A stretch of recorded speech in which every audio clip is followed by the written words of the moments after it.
인사드리겠습니다. 안녕하세요. 안녕하십니까. 3월 마지막 날, 좋은 날, 오늘 또 이렇게 시간 맞춰서 오시느라 수고 많으셨습니다. 잠깐 같이 기도하시겠습니다.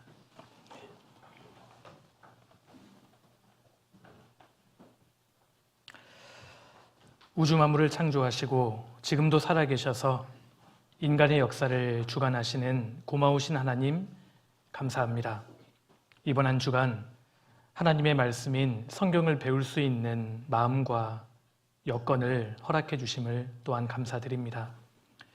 모든 사람을 사랑하셔서 이 가운데 발걸음을 향할 수 있도록 해주신 주님, 저희 중에 한 사람도 헛되이 왔다가 헛되이 돌아가는 일이 없도록 도와주시고, 하나님이 우리 모든 사람에게 주시고자 하는 영원한 생명을 모두 얻을 수 있도록 도와주옵소서. 말씀을 전하는 부족한 자의 입술도 주님이 주관하여 주시고, 말씀을 들으시는 모든 분들의 마음을 열어주시기를 또한 간구드립니다. 시종을 오직 주 성령께 의지합니다. 저희를 언제나 사랑하시는 예수님 이름으로 기도드렸습니다. 아멘. 우리 성경 같이 찾겠습니다. 구약 성경 이사야 41장을 넘겨보겠습니다.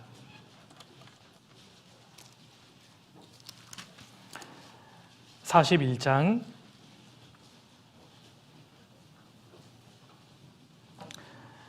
21절입니다.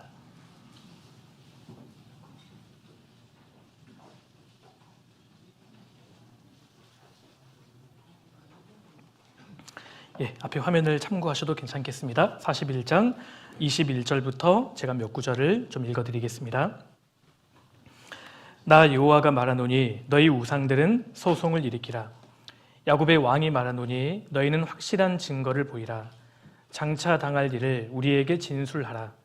또 이전 일에 어떠한 것도 고하라. 우리가 연구하여 그 결국을 알리라. 혹 장래사를 보이며 후래사를 진술하라. 너희의 신됨을 우리가 알리라. 또 복을 내리든지 화를 내리라. 우리가 함께 보고 놀라리라. 24절 한 구절은 우리 같이 한번 읽겠습니다. 과연 너희는 아무것도 아니며 너희 일은 허망하며 너희를 택한 자는 가증하니라. 됐습니다. 어제에 이어서 성경은 정말 사실일까? 하나님은 정말 살아계시는 걸까? 이 문제에 대해서 또 같이 좀 이어서 생각해 보도록 하겠습니다. 오늘날은 로켓을 우주로 쏘아 올리고 첨단 컴퓨터, 심지어 인공지능 AI를 사용하는 과학 만능의 세계이지만 아직도 전 세계는 종교로 가득 차 있습니다. 인도에만 3억 3천만 가지의 신이 있다고 하고 네팔에만 2만 개의 신이 있다고 합니다. 제주도에만 18,000개의 신이 있다고 하니까요. 지구상의 신, 이 종교로 가득 차 있습니다. 저마다 옳다고 주장하고 저마다 진리라고 주장합니다. 그렇다면 그 많은 신들 중에 누가 진짜 신일까요? 그 많은 종교 중에 내가 어떤 종교를 믿어야 내 인생의 근본적인 문제를 해결할 수 있을까요? 여기 인도에는 이 코끼리 머리를 하고 있는 가네샤라는 신이 있습니다. 사람들에게 행복을 가져다 주는 신, 다산의 신을 또 상징하기도 합니다. 많은 사람들이 결혼을 하기 전에 또 이사를 하거나 또 취업하기 전에 이 신을 찾아갑니다. 가네샤라는 신입니다. 인도에만 3억 3천만 가지의 신이 있다고 합니다. 힌두교를 믿는 여성들인데요. 힌두교인들 중에 결혼한 기혼 여성은 이렇게 이마에다가 붉은 해나 점을 찍게 되어 있습니다. 중국에도 참 많은 신이 있습니다. 저마다 종교, 저마다 옳다고 이야기하고 저마다 진리라고 주장합니다.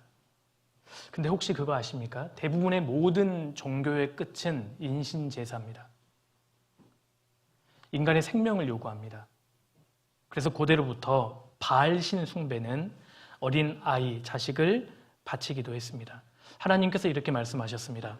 또 그들이 바알을 위하여 산당을 건축하고 자기 아들들을 바알에게 번제로 불살라 드렸나니 이는 내가 명하거나 말하거나 뜻한 바가 아니니라. 하나님이 가장 싫어하셨던 죄가 바로 이 죄입니다. 우상들에게 자기 아들들을, 어린 아이들을 실제로 불살라 바쳤습니다. 실제로 아이들을 불살라 바쳤습니다.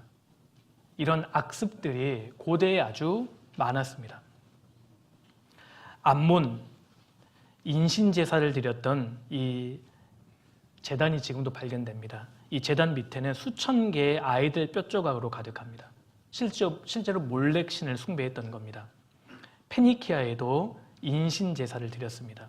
이집트에도 인신제사 제단이 지금도 발견됩니다. 페루에도 아이들을 잡아 죽였습니다. 인신제사였습니다. 그리고 멕시코의 아즈텍 문명입니다. 사람을 산채로 심장을 빼서 신에게 바쳤습니다. 여러분, 우리나라도 마찬가지입니다. 심청전이 뭐겠습니까? 인신공양, 인신제사였습니다. 모든 민족이 이 악습을 갖고 있었습니다. 그런데 성경이 전해지고 복음이 전해지는 곳마다 이 악습이 없어졌던 겁니다. 하나님께서 이것을 금하셨습니다. 과연 진짜 신이 있다면 인간을 이토록 힘들게 만든 것일까요? 자, 이사야 41장 이 말씀에 보면 하나님께서 우상에 대하여 소송하는 내용이 나옵니다. 21절 다시 보시겠습니다. 나 여호와가 말하노니, 어제 말씀드렸죠. 여호와는 천지를 창조한 하나님의 고유명사입니다. 하나님의 이름입니다. 하나님 말씀하시기를 너희 우상들은, 여러분 우상은 하나님을 제외하고 인간이 섬기는 모든 신들을 가리킵니다. 너희 우상들은 소송을 일으키라. 재판 한번 해보자는 겁니다. 여러분, 사람이 언제 재판하는 겁니까? 시시비비를 가리기 위해 재판하는 겁니다. 누구 말이 옳은지, 누구 말이 그른지를 가려내기 위해 재판하는 거죠. 그렇다면 재판할 때 누가 이깁니까? 돈이 많은 사람이 이기나요? 목소리 큰 사람이 이깁니까? 어떤 사람이 이기죠? 증거가 확실한 사람. 그렇습니다. 재판은 증거 싸움입니다. 그래서 하나님께서 우상들에게 재판 한번 해보자라고 말씀하시면서 너희는 확실한 증거를 보이라 라고 말씀하시는 겁니다. 너희가 진짜 신이라면 확실한 증거 하나를 보여봐라. 자, 하나님께서 확실한 증거를 보이라 라고 말씀하시면서 세 가지를 거론하시는데 하나님 말씀이 얼마나 상식적이고 논리적인지를 보십시오. 자, 이사야 41장에 너희는 확실한 증거를 보이라 라고 말씀하시면서 첫 번째, 이전 일에 어떠한 것을 고하라 라고 말씀하십니다. 정말 신이 있다면 인간 역사를 지금까지 이끌어 왔을 것이기 때문에 역사의 시작부터 지금까지 과거의 역사를 우리에게 알려줘봐라. 그리고 두 번째, 장차 당할 일을 우리에게 진술하라. 정말 신이 있다면 앞으로 될 일도 우리에게 알려줄 수 있어야 되지 않겠습니까? 미래의 역사도 우리에게 알려줄 수 있어야 되고, 세 번째, 또 복을 내리든지 화를 내리라. 그러니까 인간의 생사화복을 주관할 수 있는 능력을 가진 존재여야 한다는 겁니다. 사람이 태어나서 죽고 화를 당하고 복을 받는 것, 말한 대로 화를 내릴 수 있고 말한 대로 복을 내릴 수 있는 능력을 가진 존재가 있다면 신이라고 인정해 주겠다. 이 세 가지 확실한 증거를 하나님이 말씀하시는 겁니다. 하나님 말씀이 얼마나 논리적인지를 보십시오. 이 세상에 종교가 그렇게 많이 있습니다. 근데 종교마다 종교 경전이라는 것이 있습니다. 근데 그 종교 경전의 내용을 보면 선을 권장하고 악을 지향하는 내용은 다 있습니다. 아무리 훌륭하고 좋은 말을 많이 한다고 해서 그것이 신의 조건이 될 수 없습니다. 진짜 신이 있다면 시간과 공간의 제약을 받지 않을 것이기 때문에 인간 역사의 시작부터 마지막까지를 그대로 진술할 수 있어야 하고, 그리고 그 진술대로 역사를 이끌어올 수 있는 능력을 가진 존재여야 합니다. 만약에 그런 존재가 있다면 진짜 신입니다. 그러지 않겠습니까? 여러분, 사람이 살면서 가장 하지 말아야 되는 것이 내일 일을 미리 이야기하는 겁니다. 사람은 내일 일도 잠깐 이후의 일도 모르기 때문입니다. 그런데 하나님께서는 이 방법으로 자신을 증명하겠다고 하시는 겁니다. 미래의 역사를 미리 기록한 책, 이 책 말고는 그 어떤 책도 완벽하게 믿어서는 안 됩니다. 하나님은 이 방법으로 우리를 자신을 증명하겠다라고 말씀하시는 겁니다. 실제로 하나님이 계시다면 인간 역사의 시작부터 마지막까지를 그대로 진술할 수 있어야 되고 그 진술대로 역사를 이끌어올 수 있어야 합니다. 자, 오늘 하나님과 우상, 재판 하나만 보더라도 왜 우리가 하나님만을 믿어야 하는지, 왜 하나님만이 참된 신인지를 믿을 수 있습니다. 이런 말씀을 드리면 오늘날 사람들은 좀 불쾌하게 생각합니다. 왜 성경은 성경 외에 다른 종교를 인정하지 않느냐? 왜 기독교의 하나님은 이렇게 독단적이냐? 왜 기독교 외에 다른 종교를 인정하지 않느냐? 여러분, 이유는 간단합니다. 성경의 하나님만이 인간 역사의 시작부터 마지막까지를 그대로 말씀하셨고 그 말씀대로 역사가 흘러오고 있기 때문입니다. 성경의 하나님만이 유일한 신입니다. 왜 이렇게 기독교는 편협하냐? 편협한 게 아닙니다. 왜 이렇게 기독교는 분열을 조장하냐? 분열을 조장한 것이 아닙니다. 이것은 분별입니다. 여러분 생각해 보십시오. 진리는 그 자체로 배타성을 가지고 있습니다. 그렇지 않습니까? 이분이 진짜 내 아버지면 다른 분은 내 아버지가 될 수 없는 겁니다. 이분이 진짜 내 어머니면 다른 분은 내 어머니가 될 수 없는 겁니다. 진리라는 것은 그 자체가 배타성을 가지고 있습니다. 성경은 진리이기 때문에 배타성을 갖고 있는 겁니다. 하나님 말씀하십니다. 나 외에 다른 이가 없느니라. 그래서 성경은 우리의 결단을 요구하고 있는 책이라는 겁니다. 우리는 이번 한 주간 재판을 하게 될 겁니다. 하나님은 원고입니다. 마귀는 피고입니다. 재판장은 누구일까요? 판사님들은 누구일까요? 저와 여러분입니다. 우리는 판결을 내려야 합니다. 근데 판결을 제대로 내리려면 조건이 있습니다. 잘 들으셔야 합니다. 졸면 안 됩니다. 여러분, 조는 판사님들은 그 판결이 인정받을 수 없거든요. 판사님이 올바른 판결을 내리시기 위해서는 아무튼 잘 들으셔야 됩니다. 조시면 나중에 딴소리 하세요. 여러분, 어떤 아줌마들이 찜질방에 모여 있었습니다. 대장 깨긴 아주머니가 이렇게 얘기합니다. 이봐. 이리 모여봐. 내가 진짜 재미있는 삼행시 들려줄게. 원두막, 운 띄어봐. 원숭이 엉덩이는 빨개. 두 쪽 다 빨개. 막 빨개. 그러니까 막 이제 아주머니들이 막 웃었습니다. 근데 그 중에 한 아주머니가 막 졸고 계셨던 거예요. 졸면서 들었는데 너무 재밌는 겁니다. 집에 가셨습니다. 그 아주머니가요. 남편에게 여보. 내가 찜질방에서 진짜 재미있는 삼행시 오늘 내가 배워왔거든. 뭐였더라? 원숭이. 여보 운 띄어봐. 원숭이 엉덩이는 빨개. 숭하게 빨개. 이게 아닌데? 여러분, 졸면 딴소리 합니다. 아무튼 올바른 판결을 내리기 위해서는 잘 들으셔야 합니다. 성경은 우리의 판결을 요구하는 책입니다. 우리의 결단을 요구합니다. 성경이 뭘 말씀하시는 줄 아십니까? 하나님 살아계심을 부인하고 끝까지 죄를 고소하든지 아니면 하나님 살아계심을 발견하고 구원받기를 겸손히 갈망하든지, 그래서 영원한 천국으로 가든지 영원한 지옥으로 갈 것인지 선택하라는 겁니다. 아무도 대신 선택해 주지 않습니다. 우리 각자가 선택해야 합니다. 성경은 우리의 결단을 요구하는 책입니다. 여러분, 인간 역사의 배후에 하나님이 계십니다.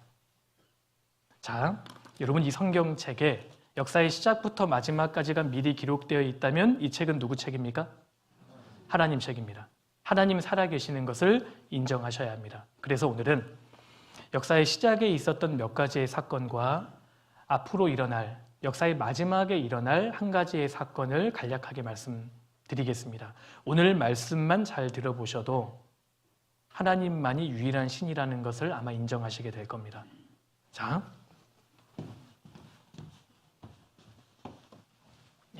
여기 보십시오.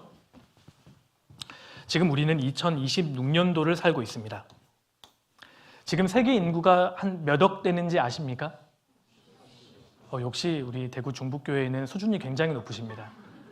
세계 인구가 82억이 넘었습니다. 지금 전 세계 인구가 82억이 넘었는데, 여러분, 우리는 시간과 공간 속에 살고 있기 때문에 과거로 거슬러 올라가면 올라갈수록 세계 인구는 줄어들 수밖에 없습니다. 그래서 1999년, 2000년 새로운 밀레니엄이 시작된다라고 했을 당시에 세계 인구 혹시 기억하시는 분 계십니까? 1999년 당시에 세계 인구가 60억이었습니다. 60억.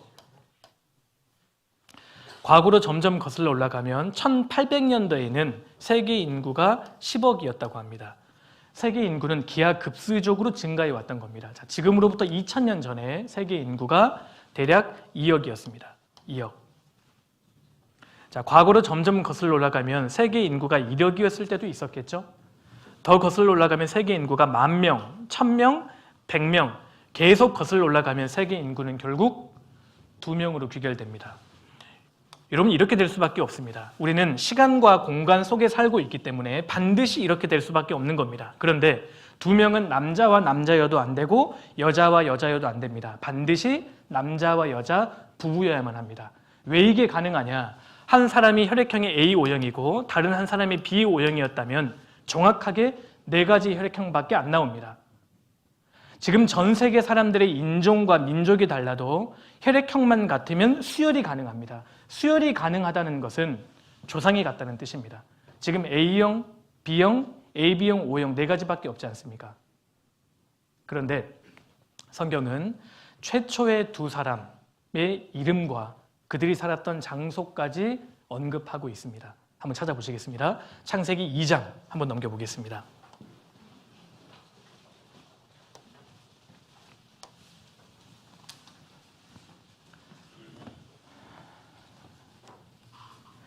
창세기 2장 8절입니다.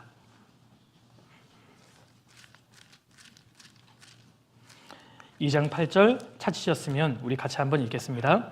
여호와 하나님이 동방의 에덴에 동산을 창설하시고 그 지으신 사람을 거기 두시고, 앞에 보시겠습니다. 그 유명한 에덴 동산입니다. 최초의 2사람이 살았던 장소, 바로 에덴 동산입니다. 많은 사람들이 에덴 동산이라고 하면 신화나 전설처럼 생각합니다. 그러나 성경은 에덴 동산을 실제의 장소로 언급하고 있습니다. 문명의 발상지입니다. 여러분, 에덴 동산이라고 하니까 우리 동네 뒷동산 정도로 생각하시면 안 됩니다. 에덴 동산은 문명의 발상지, 심지어 광활한 대륙이었습니다. 무엇을 근거로 알 수 있느냐? 10절, 자, 앞에 보시겠습니다. 에덴 동산의 위치가 정확하게 나옵니다. 10절, 강이 에덴에서 발원하여 동산을 적시고 거기서부터 갈라져 4 근원이 되었으니, 에덴 동산에서 4개의 강이 발원했다는 겁니다.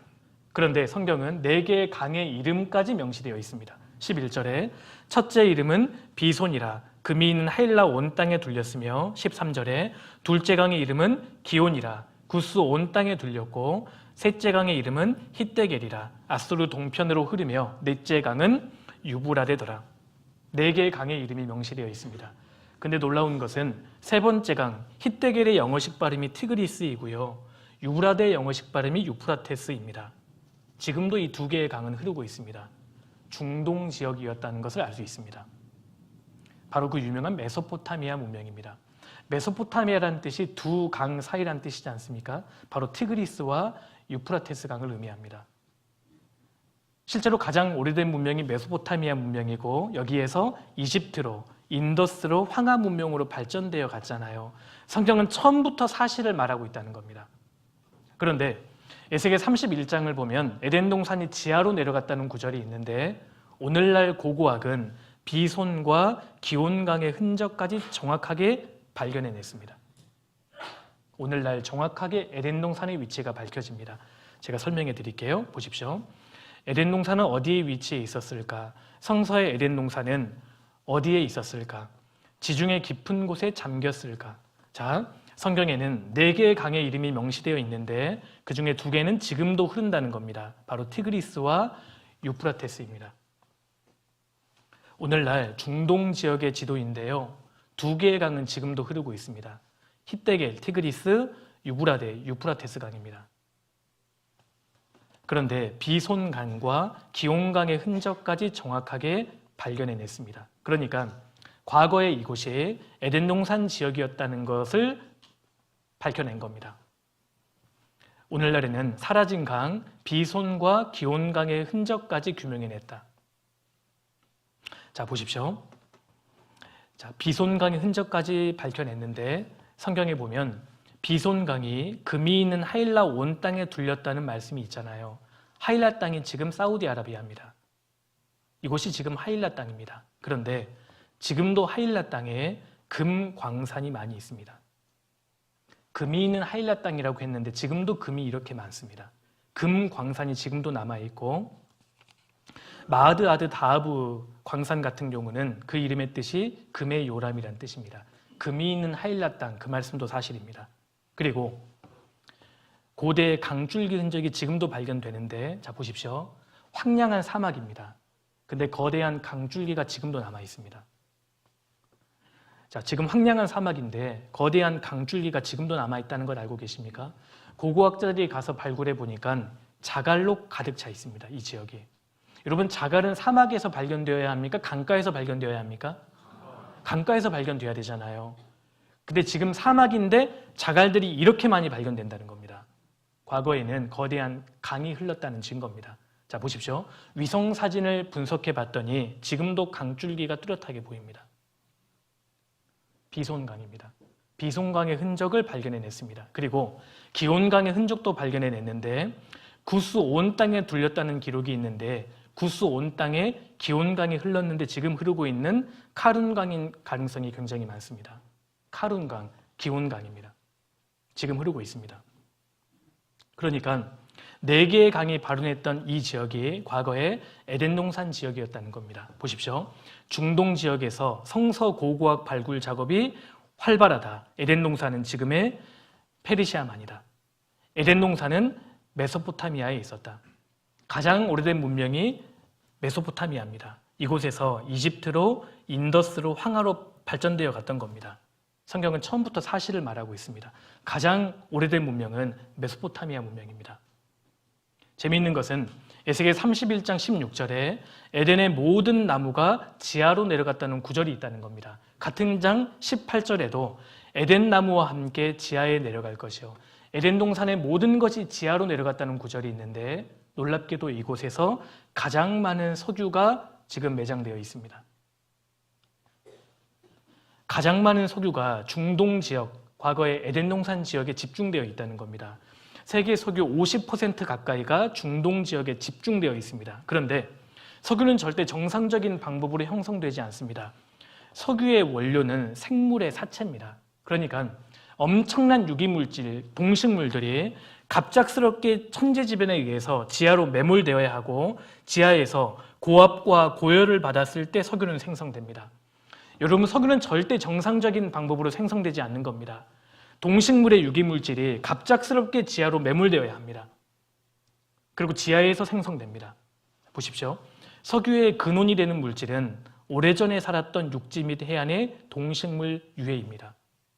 자, 그러니까 과거의 에덴 동산 지역에서 가장 많은 석유가 나온다는 것은 엄청난 동식물들이 과거에 살았고 천재지변에 의해서 갑작스럽게 매몰되었다는 분명한 증거가 되는 겁니다. 에덴 동산 지역이었습니다. 지금은 황량한 사막이지만 과거에는 엄청난 동식물들이 살았다는 증거입니다.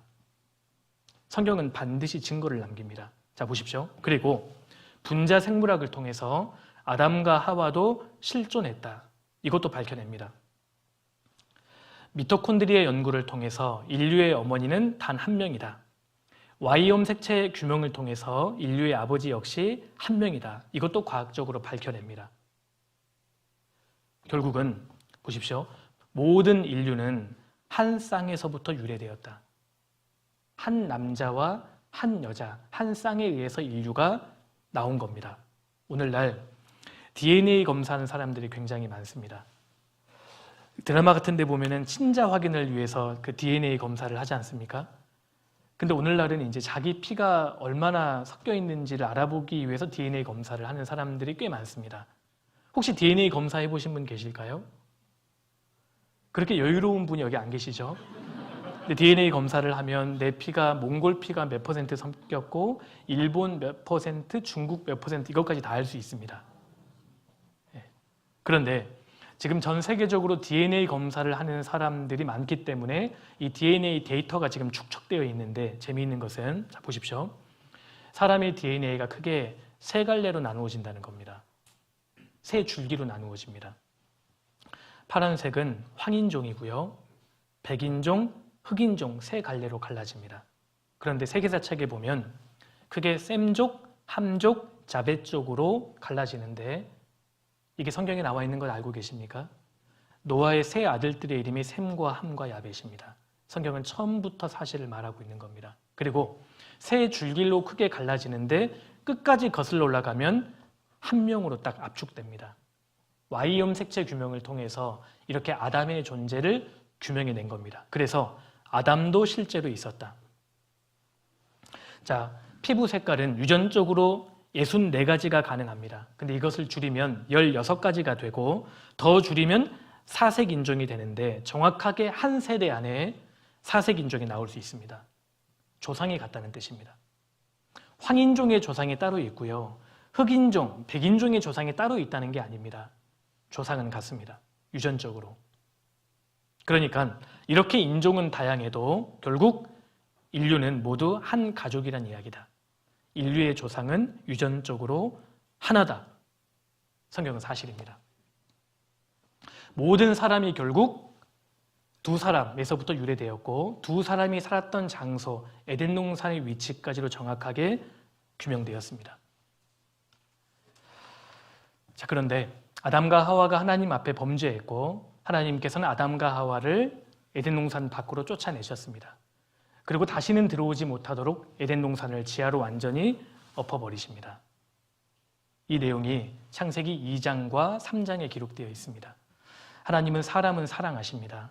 그런데 죄에 대해서는 반드시 심판하십니다. 자, 아담과 하와를 통해서 이제 인류가 다시 번성하기 시작합니다. 그런데 아담의 10대 손이 노아라는 사람인데 노아가 살았을 당시에는 이 세상에 죄악이 완전히 가득 차버립니다. 한번 찾아보실까요? 창세기 6장입니다. 6장.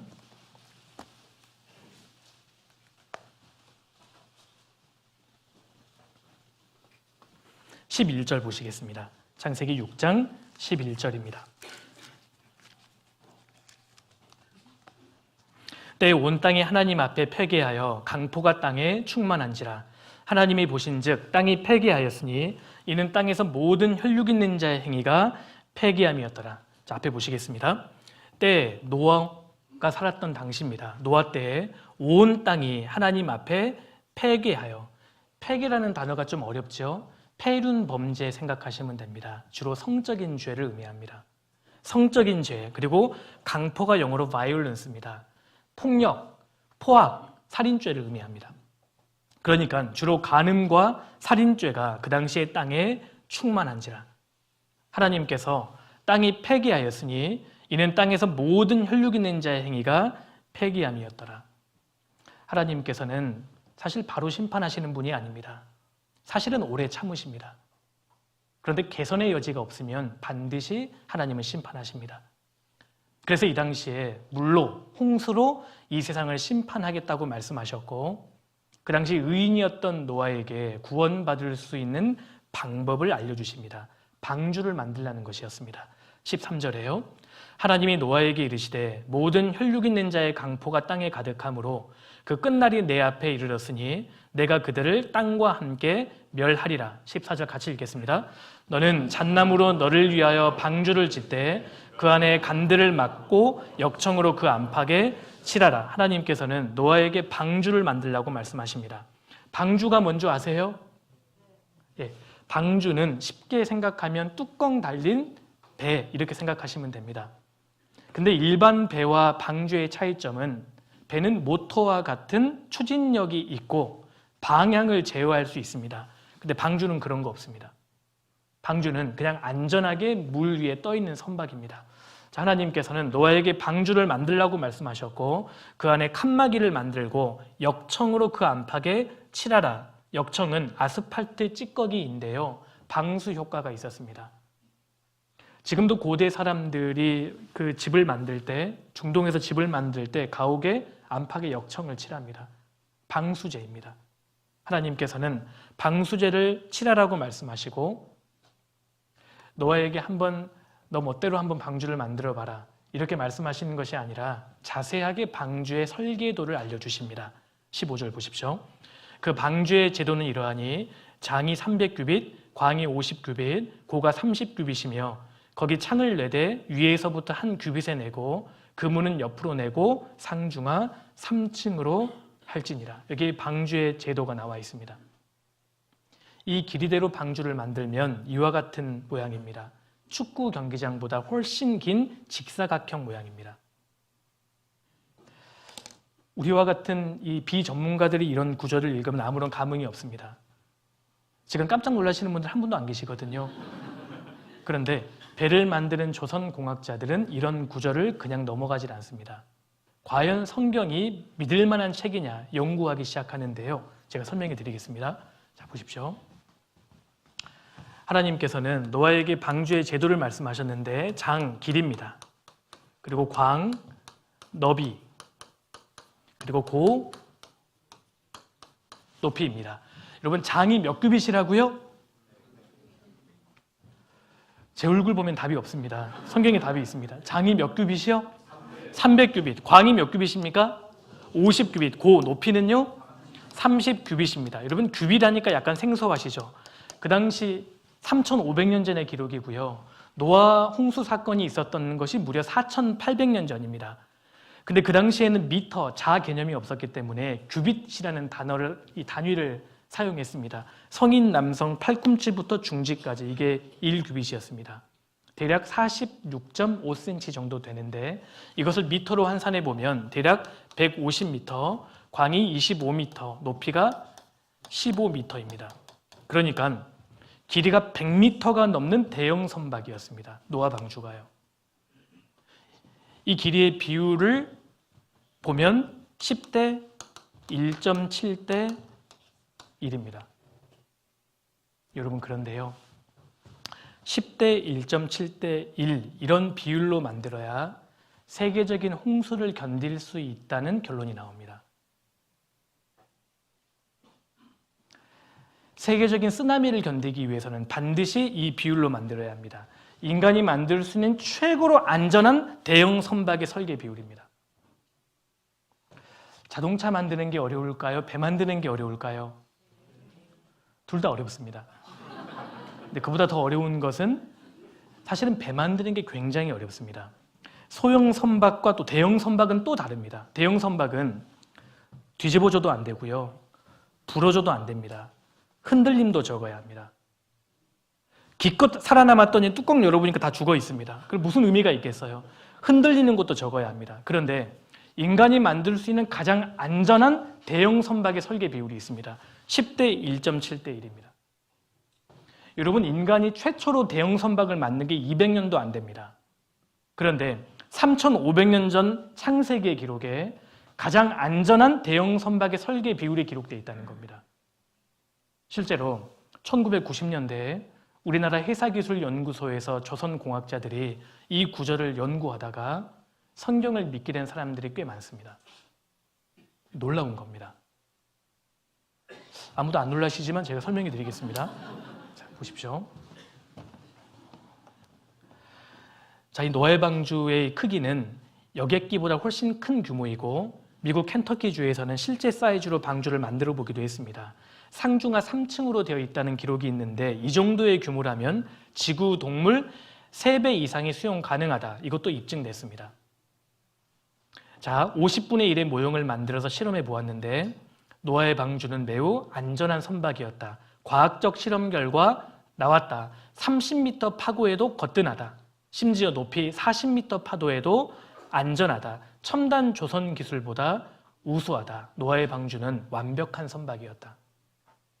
성경 한 구절에 한 구절의 묘사가 오차가 없다는 겁니다. 성경은 완벽하게 기록되어 있습니다. 방주의 안정성 조선 전문가들도 인정한다. 가장 이상적인 안전한 설계 비율이라는 겁니다. 자, 하나님 말씀하신 대로 노아가 방주를 다 만들었습니다. 방주를 만드는 기간이 100년이 넘었습니다. 자, 다 만들고 나니까 하나님께서 짐승, 암수 한 쌍씩 제발로 들어가게 했습니다. 그리고 무자비한 심판이 이 땅에 내려옵니다. 7장 9절 보시겠습니다. 하나님이 노아에게 명하신 대로 암수 둘씩 노아에게 나와 방주로 들어갔더니 7일 후에 홍수가 땅에 덮이니 노아 600세 되던 해 2월 곧 그달 17일이라. 그날에 큰 기쁨의 샘들이 터지며 하늘의 창들이 열려 40주야를 비가 땅에 쏟아졌더라.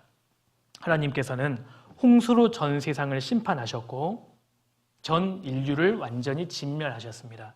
방주에 탄 노아의 8 식구만 제외하고 결과적으로 150일 동안 전 세계가 완전히 물에 수장됩니다. 19절 같이 읽겠습니다. 물이 땅에 더욱 창이라매 천하의 높은 산이 다 덮였더니 결과적으로 전 지구가 물에 완전히 덮이게 됩니다. 자, 노아 홍수 사건을 영상으로 만들어 본 자료를 잠깐 보여드릴게요.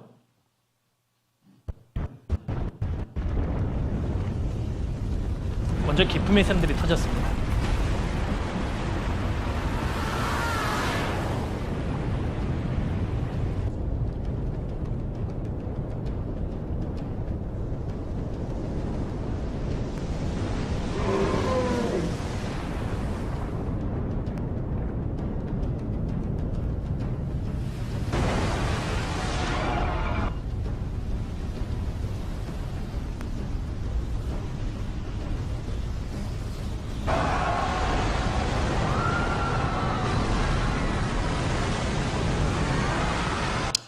그러니까 노아 홍수를 여름철 장마 정도로 생각하시면 안 됩니다. 노아 홍수로 사람이 죽었다고 하니까요. 노아 홍수 때 사람들이 비가 너무 많이 와서 물이 코를 덮어서 죽었다. 아닙니다. 물에 휩쓸려 죽은 겁니다. 노아 홍수 사건은 지구에 대격변이 있었다. 지구에 엄청난 쓰나미가 있었다는 말이 됩니다.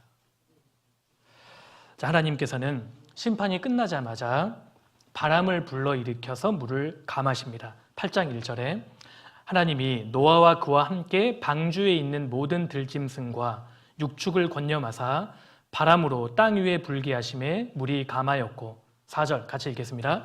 7월 곧 그달 17일에 방주가 아라랏산에 머물렀으며 이것이 바로 노아 홍수 사건입니다. 창세기 6장부터 9장까지 무려 4장에 걸쳐서 기록되어 있는 사건입니다. 그렇다면 과연 이 노아 홍수 사건이 사실일까요? 어떻게 생각하십니까? 이 세상에 죄악이 완전히 가득 찼고 하나님께서는 홍수로 세상을 심판하셨고 노아의 방주에 탔던 8명만 살아남았다. 이게 과연 사실일까요? 만약에 사실이라면 증거가 있어야 합니다. 자, 노아 홍수 사건과 관련된 크게 4가지의 질문이 있습니다. 이걸 기준으로 좀 생각해 보겠습니다. 첫 번째, 노아 홍수 사건이 정말 사실이었다면 세계적인 대홍수의 흔적이 있어야 합니다. 정말 흔적이 있을까? 두 번째, 지구를 덮었던 물은 그렇다면 어디에서 왔을까? 세 번째, 지구를 덮었던 물은 지금 어디로 갔을까? 마지막 4번째, 그 외의 증거는 존재하는가? 한번 생각해 보겠습니다. 세계적인 대홍수의 흔적이 있을까요? 결론적으로 말씀을 드리면 전 세계의 대홍수의 흔적으로 가득합니다. 여러분, 대홍수를 지금은 부인하기가 어렵습니다. 자료를 보여드릴게요. 세계적인 대홍수의 흔적이 있었을까? 여러분, 물이 이 세계를 완전히 덮였다면 전 세계의 흔적이 남아있어야 합니다. 지금 완전히 가득 차 있습니다. 자, 지구 지각층의 75%가 퇴적암입니다. 이것은 대홍수를 뒷받침합니다. 자, 보십시오. 지각층의 75%가 퇴적암이라는 것은 세계적인 홍수가 실제로 있었음을 증명하는 것이다. 지구의 암석 덩어리의 95%는 화성암입니다. 화산 활동으로 만들어진 암석입니다. 그런데 지구의 표면층은 75% 이상이 퇴적암이라는 겁니다. 퇴적암은 물에 의해서 생겨나는 암석입니다. 홍수가 있었다는 것을 입증하는 겁니다. 자, 보십시오. 지금까지 발견된 화석을 지도에 표시해 본 겁니다. 매핑을 한 건데 전 세계적으로 대륙을 가리지 않습니다. 화석, 동식물의 사체가 전 지구를 완전히 가득 채워져 있습니다. 보십시오. 전 세계적으로 물에 의해 쌓인 암석층에 수십억 개의 죽은 것들이 묻혀 있다. 어류, 공룡, 맘모스, 양서류 등의 거대한 화석층이 전 세계적으로 발견된다. 이는 거대한 규모의 대변혁을 요구한다. 전 세계적으로 발견됩니다. 여러분, 사실 우리는 지금 납골당 위에 살고 있는 겁니다. 지구 어디를 가서 땅을 파지 않습니까? 화석, 동식물의 사체가 발견됩니다. 그것도 퇴적암에서. 그들이 물에 휩쓸려 죽었다는 뜻입니다. 자, 미국에서는 공룡 화석이 전 대륙에 걸쳐서 발견됩니다. 화석이 이렇게 많이 발견됩니다. 지구에 대격변이 있었다는 것을 입증합니다. 전 지구적으로 맘모스가 떼죽음 당해 있고요. 자, 보십시오. 500만 마리가 한꺼번에 땅속에 파묻혀 죽기도 하고 이것은 대홍수를 입증합니다. 과거에 엄청난 홍수가 있었다는 것을 증명합니다. 더 재미있는 것은 공룡의 화석들이 굉장히 많이 발견되는데 심지어 공룡의 심장까지도 화석화되어 있다는 겁니다. 이게 무엇을 의미할까요? 여러분, 가장 연한 조직 중에 하나가 심장 조직 아닙니까? 생물이 죽고 나면 심장이 불과 며칠만 지나도 부패되어 버립니다. 그런데 심장까지 화석으로 남아있다는 것은 화석화가 굉장히 빠르게 진행되었다는 것을 의미합니다. 그러니까 심장이 뛰고 있을 때 갑자기 화석이 된 겁니다.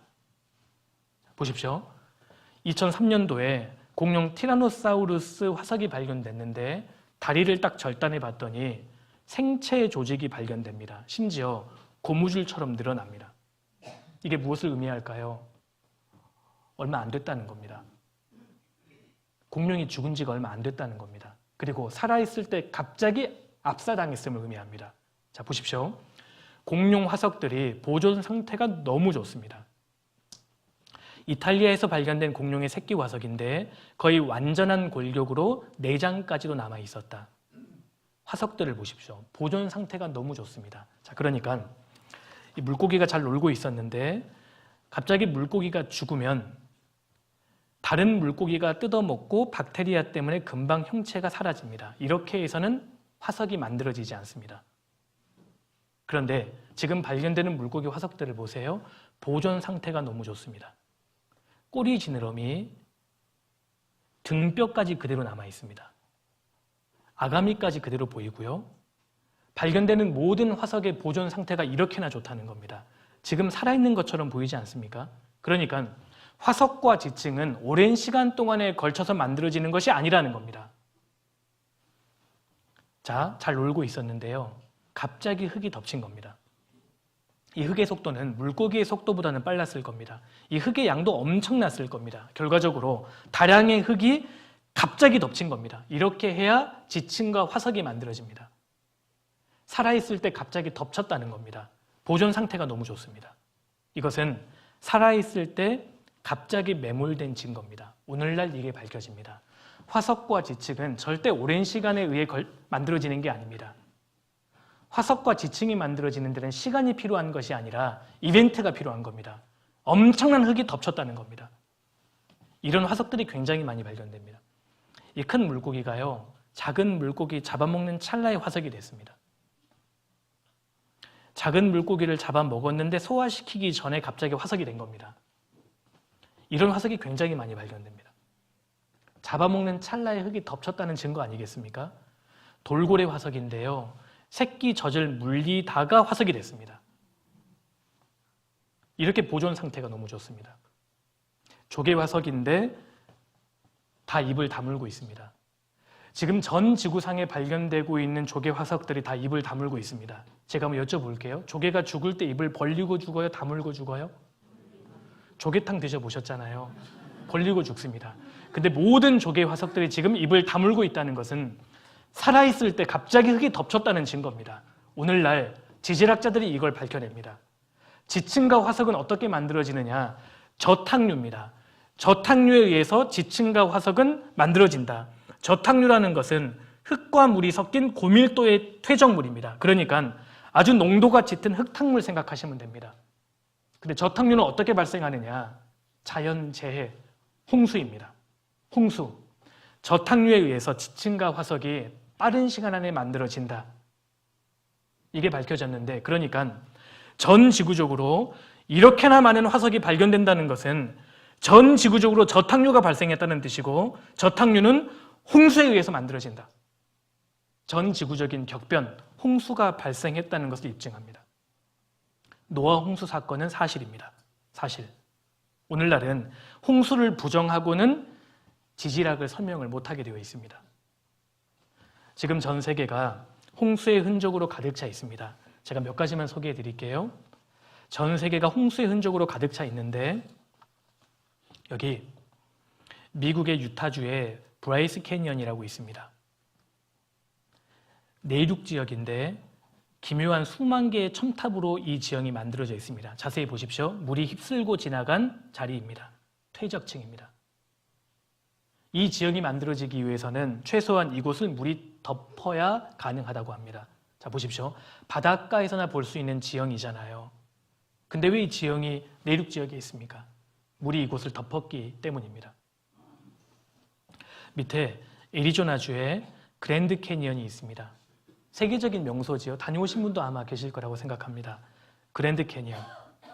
길이가 446km. 아무도 안 놀라십니다. 서울에서 부산까지의 거리, 깊이가 최대 1.8km. 또 안 놀라신. 너비가 최대 30km. 굉장히 만족스럽습니다. 근데 이 광활한 지역이 어떻게 만들어졌을까? 2000년 6월 달에 세계적인 지질학자 70명이 모여서 심포지엄을 가졌습니다. 주제가 그랜드 캐니언이 어떻게 형성되었을까 하는 것이었습니다. 결론이 뭔지 아세요? 홍수입니다. 지금은 절대 일어날 수 없는 지구의 대격변, 홍수가 이곳을 만들었다. 자, 그러니까 그랜드 캐니언은 노아 대홍수의 흔적인 겁니다. 전 지구적인 홍수에 대한 증거, 그랜드 캐니언입니다. 홍수의 흔적입니다. 이곳을 지구가 물이 완전히 덮어버린 겁니다. 그런데 보십시오. 그랜드 캐니언을 보면 참 신기합니다. 다 일자입니다.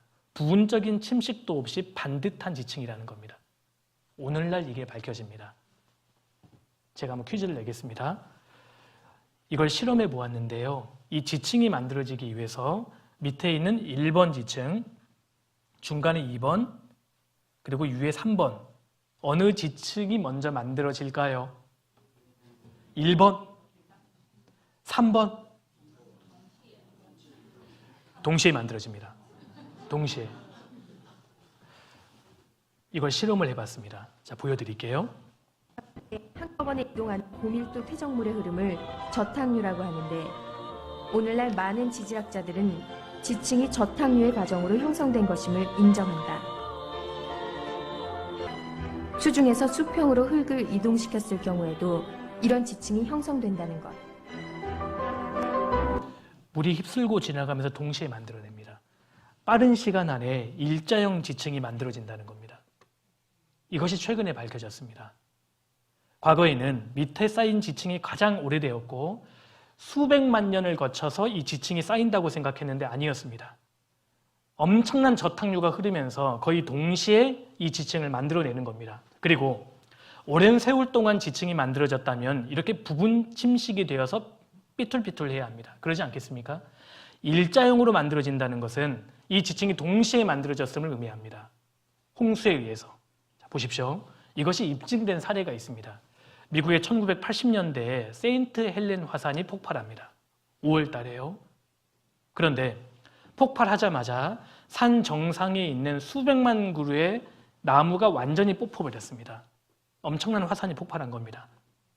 그랬더니 5월 18일에 3일 만에 이 퇴적 지층이 만들어진 겁니다. 자, 진화론자들에 의하면 이 정도의 규모라면 최소 30만 년에서 500만 년이 걸린다고 주장합니다. 며칠 만에 만들어졌다고요? 3일 만에 만들어진 겁니다. 그러니까 지층과 화석은 시간이 중요한 것이 아니라 이벤트가 중요하다는 겁니다. 엄청난 양의 물이 흘렀냐 흘리지 않았냐. 3일 만에 만들어졌습니다. 그리고 2주 만에 이 협곡이 만들어졌습니다. 단 2주 만에. 그랜드 캐니언과 똑같이 생겼습니다. 퇴적 지층입니다. 대홍수의 흔적이라는 겁니다. 근데 재미있는 것은 이러한 지형이 지구 곳곳에서 발견된다는 겁니다.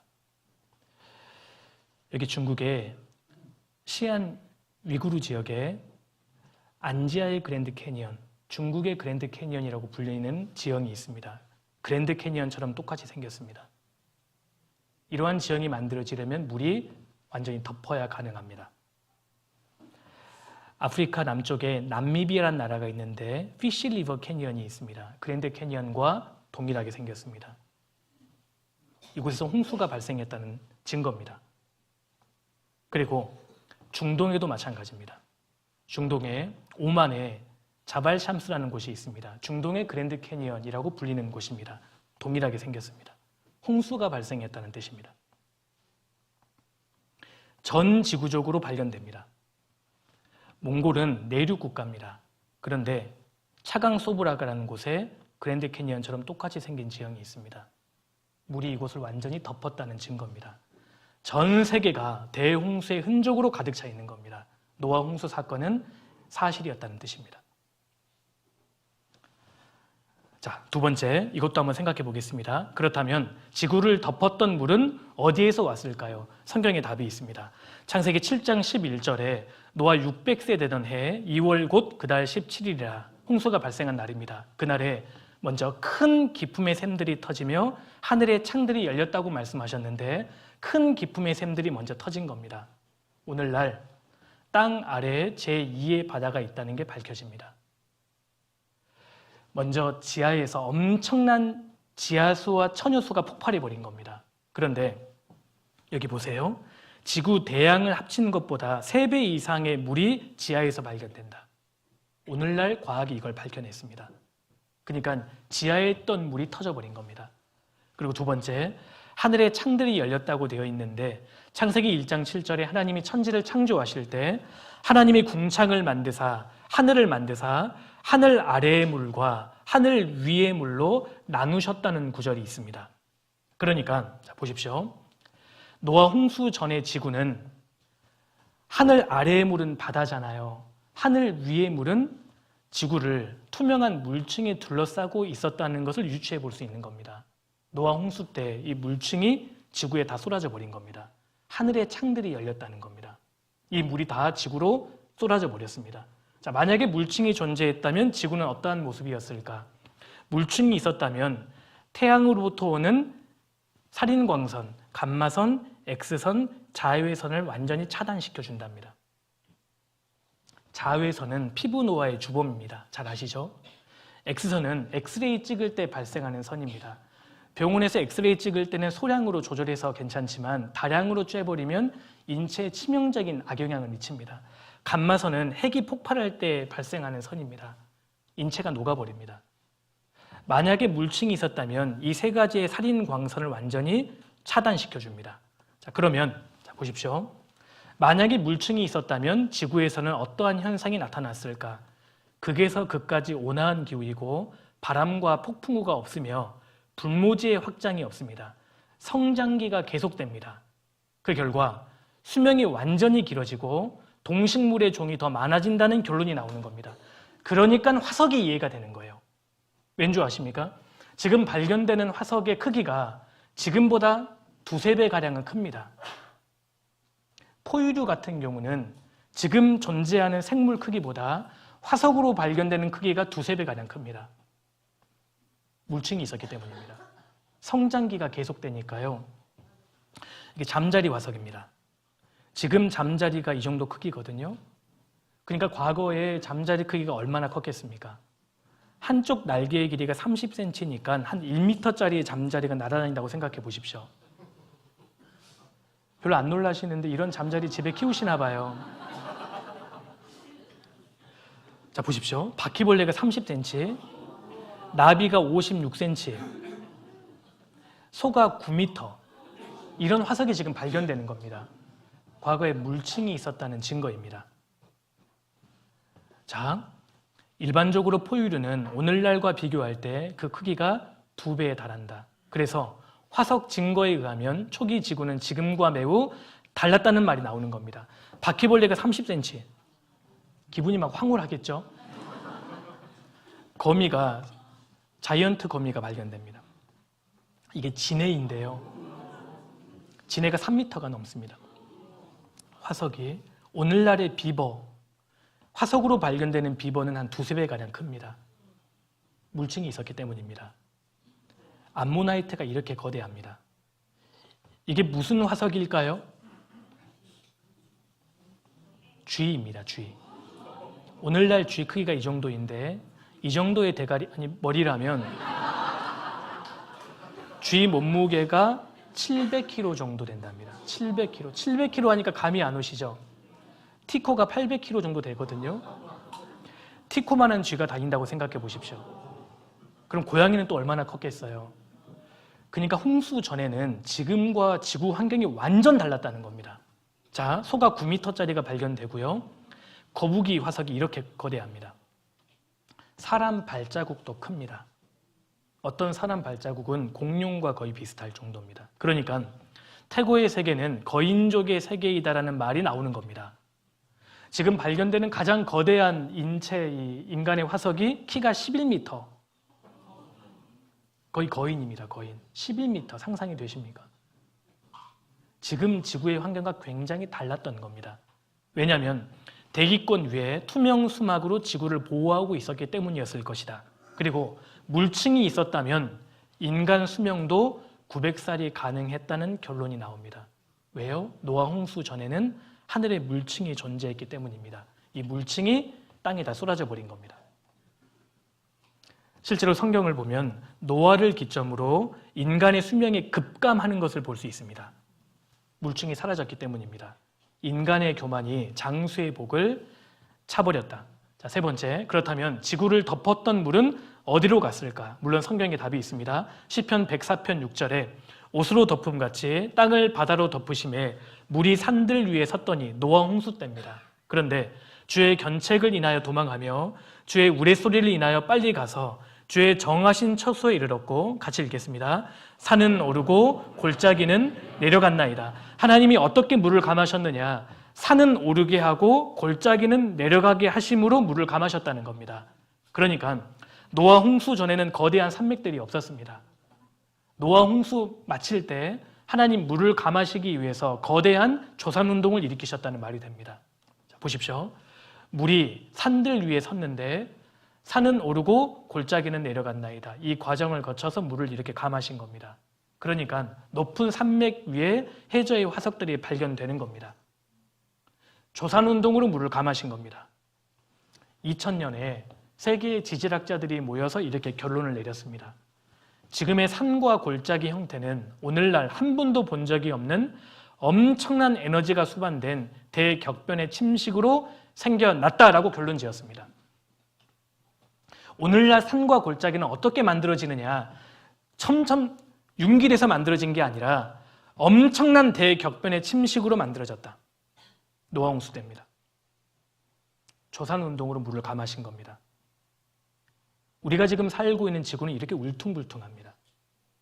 하나님 물을 감하시기 위해서였습니다. 그리고 시편 33편 7절에 저가 하나님이 바닷물을 모아 무더기같이 쌓으시며 깊은 물을 곳간에 두시도다.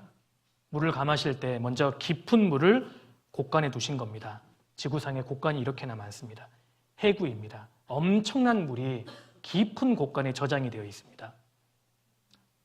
하나님 물을 저장해 두신 겁니다. 가장 깊은 해안가 같은 경우는 10km가 넘습니다. 깊이가요. 오늘날은 11km까지 찾아냈습니다. 깊은 물이 곳간에 저장이 되어 있습니다. 그리고 바닷물을 모아서 무더기같이 쌓으셨다고 되어 있죠. 어떻게 바닷물을 쌓을 수 있습니까? 얼리면 됩니다. 남극과 북극입니다. 진짜 무더기같이 바닷물을 딱 쌓아 놓으셨습니다. 남극과 같은 경우는 미국 대륙보다 훨씬 큽니다. 남극 대륙입니다. 빙하로 완전히 덮여 있습니다. 호주 대륙의 2배 정도 됩니다. 광활한 지역이 완전히 빙하에 둘러싸여 있는데요. 평균 빙하의 두께가 2km. 최고 두께가 4.5km. 진짜 놀라시는 거 맞죠? 바닷물이 무더기같이 쌓여 있습니다. 근데 재미있는 것은 이게 남극 대륙인데요. 이 대륙에서 빙하를 한번 치워보겠습니다. 그럼 남극 대륙이 어떤 모습일까요? 이런 모습일 것 같죠? 아닙니다. 이런 모습입니다. 자, 무슨 뜻입니까? 이 대륙에서 눈이 내린 게 아닙니다. 전혀 상관없는 곳이었는데 갑자기 빙하가 쌓인 겁니다. 진짜 바닷물이 무더기같이 쌓여버린 겁니다. 눈이 온 게 아니에요.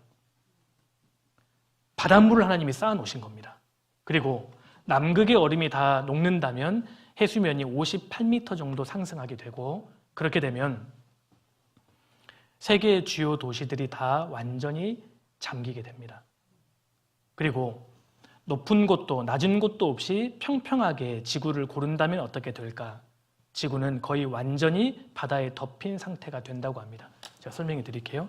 이게 무슨 얘기냐면, 보십시오.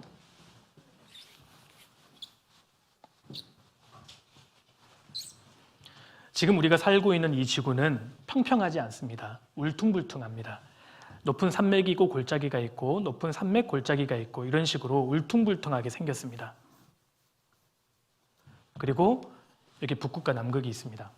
남극의 얼음만 녹인다면 해수면이 약 60m 정도 상승합니다. 그리고 높은 산맥을 깎고 골짜기를 메우고 높은 산맥을 깎고 골짜기를 메우고 산맥 깎고 해구를 메우고 이런 식의 과정을 반복하고, 또 남극과 북극의 얼음이 다 녹는다면 어떻게 될까요? 지구가 물에 의해서 완전히 덮인다는 결론이 납니다. 자, 그러니까 노아 홍수 때 지구를 덮었던 물이 지금 남아있는 거라고요, 지구상에. 성경은 사실입니다. 자, 여기까지 말씀드리고 쉬겠습니다. 네 번째, 그 외의 증거는 존재하는가? 몇 가지만 좀 소개해 드리겠습니다. 창세기 8장 4절에 보면 방주가 아라랏산에 머물렀다는 기록이 있습니다. 아라랏산이 지금도 존재합니다.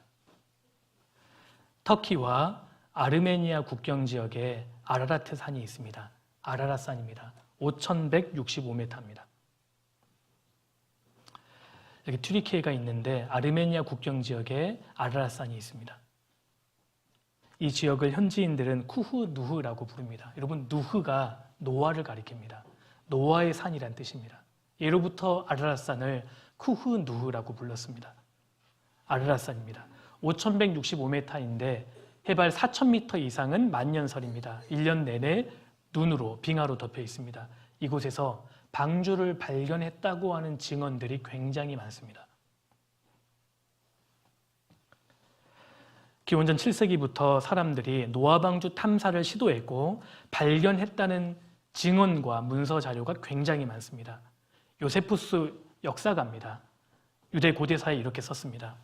아르메니아의 어떤 산꼭대기 큰 배에 조각이 있다고 하는데 전승에 따르면 이것이 노아 방주와 연관되어 있다고 한다. 사람들이 배에서 역청 조각을 떼어다가 화를 물리치는 부적으로 사용하기도 했다. 역사책입니다. 실제로 아르메니아 국장에 보면 아라랏산 위에 노아 방주가 걸려있는 것이 그려져 있습니다. 아르메니아 역사가 히파프는 아라랏산 정상에서 거대하고 검은 물체를 보았다라고 기록했고, 마르코 폴로도 기록했습니다. 노아의 방주가 아라랏산 정상에서 쉬고 있다. 그런데 1840년 아라랏산 지역에 강한 지진이 발생해서 방주가 파괴됐고 상당 부분 소실되었다는 기록도 남아 있습니다. 4,800년 전의 사건입니다. 상당 부분 소실되었다는 기록이 있고요. 재미있는 것은 여기 아제르바이잔이라는 국가 지역의 아라랏산 밑에 나흐치반이라는 지역이 있습니다. 나흐치반이라는 곳은 나흐가 노아이고요. 치반이 내려와서 정착했다는 뜻입니다. 노아의 가족들이 내려와서 정착했다. 나흐치반입니다. 이 지역에 노아와 관련된 지역들이 굉장히 많습니다. 여기 터키인데 남동쪽에 여기 시나크라는 곳이 있습니다. 시나크라는 곳 자체가 노아의 도시란 뜻이고요. 여기 누흐, 이런 지역이 굉장히 많습니다. 노아가 아라랏산, 이 노아의 방주에서 내려와서 그 자손들이 정착했던 곳입니다. 고고학적으로 밝혀집니다. 그리고 자, 성경에 따르면 이것도 재미있습니다. 한번 봐보십시오. 아담과 하와 두 명으로 인류가 번성하기 시작했다가 약 1700년이 지나서 대홍수를 경험합니다. 그때 8식구, 4쌍만 남게 되고 4쌍으로부터 다시 인류가 번성했다고 말씀합니다. 그로부터 4500년이 지나서 현재에 이르고 있는 겁니다. 이것을 인구 증가율로 한번 계산해 보겠습니다. 제가 직접 계산해 봤거든요. 챗 GPT로 제가 계산해 봤습니다. 자, 인구 증가율을 0.46%로 잡아봤습니다. 0.46%는 굉장히 최근에 비하면 적게 잡은 겁니다. 최근 20년 증가율이 1.1%였거든요. 근데 과거에는 전쟁도 많았고 전염병에 취약했기 때문에 0.46%로 소극적으로 잡아봤습니다.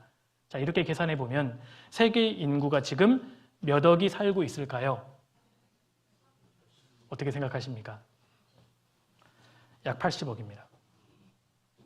굉장히 타당합니다. 4,500년 전에 네 쌍으로 시작했을 경우에 지금 전 지구상에 80억 명 이상의 사람이 존재해야 한다. 타당하지 않습니까? 자, 진어른에 따르면 제가 계산해 보겠습니다. 2명으로 시작되었다고 가정해 보고 30만 년으로 잡아 보겠습니다. 실제로 진화론자들은 현생 인류가 30만 년 전에 출현했다고 주장하기 때문입니다. 동일하게 인구 증가율을 0.46%로 잡아 보겠습니다. 몇 명이 지구상에 존재해야 할까요? 감이 안 오시죠? 10의 1003승명입니다. 참고로 10의 10승이 100억이거든요.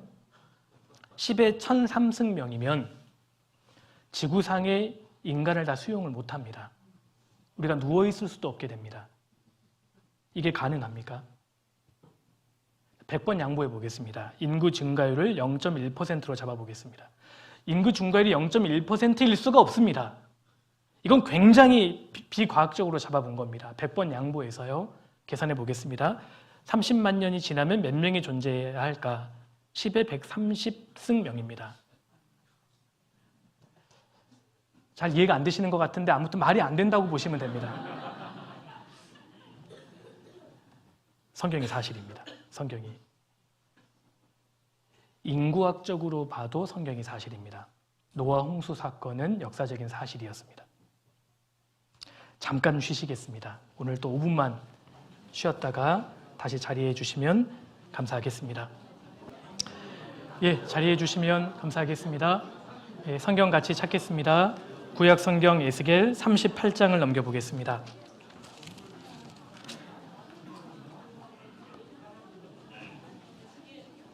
에스겔 38장입니다.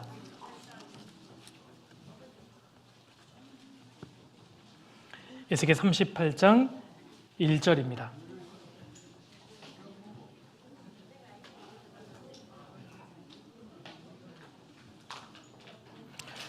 에스겔 38장 1절.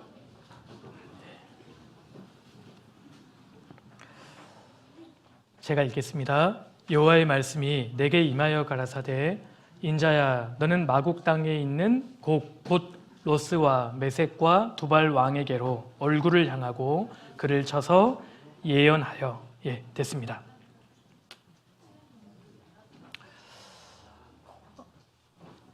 우리는 첫 시간에는 인류 역사의 최초에 있었던 두 가지의 사건에 대해서 함께 배웠습니다. 에덴 동산 사건도 사실이었고 노아 홍수 사건도 사실이었습니다. 그런데 노아 홍수 사건이 우리에게 주는 크게 두 가지의 교훈이 있습니다. 첫 번째, 성경은 사실입니다. 하나님은 살아계십니다. 그리고 두 번째로는 노아 홍수 사건이 우리에게 주는 두 번째 교훈은 노아 홍수 사건은 마지막 심판에 대한 예고편이 됩니다. 자, 베드로후서 3장 6절에 하나님께서 이렇게 말씀하셨습니다. 이로 말미암아 그때 세상은 노아 홍수 때 세상은 물에 넘침 홍수로 멸망하였을 때 이제 하늘과 땅은 그 동일한 말씀으로 불사르기 위하여 간수하신 바 되어 경건치 아니한 사람들의 심판과 멸망의 날까지 보존하여 두신 것이라. 노아 홍수 때 홍수 심판으로 사람들이 멸망했던 것처럼 이제 우리가 살고 있는 이 하늘과 땅은 불사르기 위하여 간수하신 바 되었다 라고 말씀하십니다.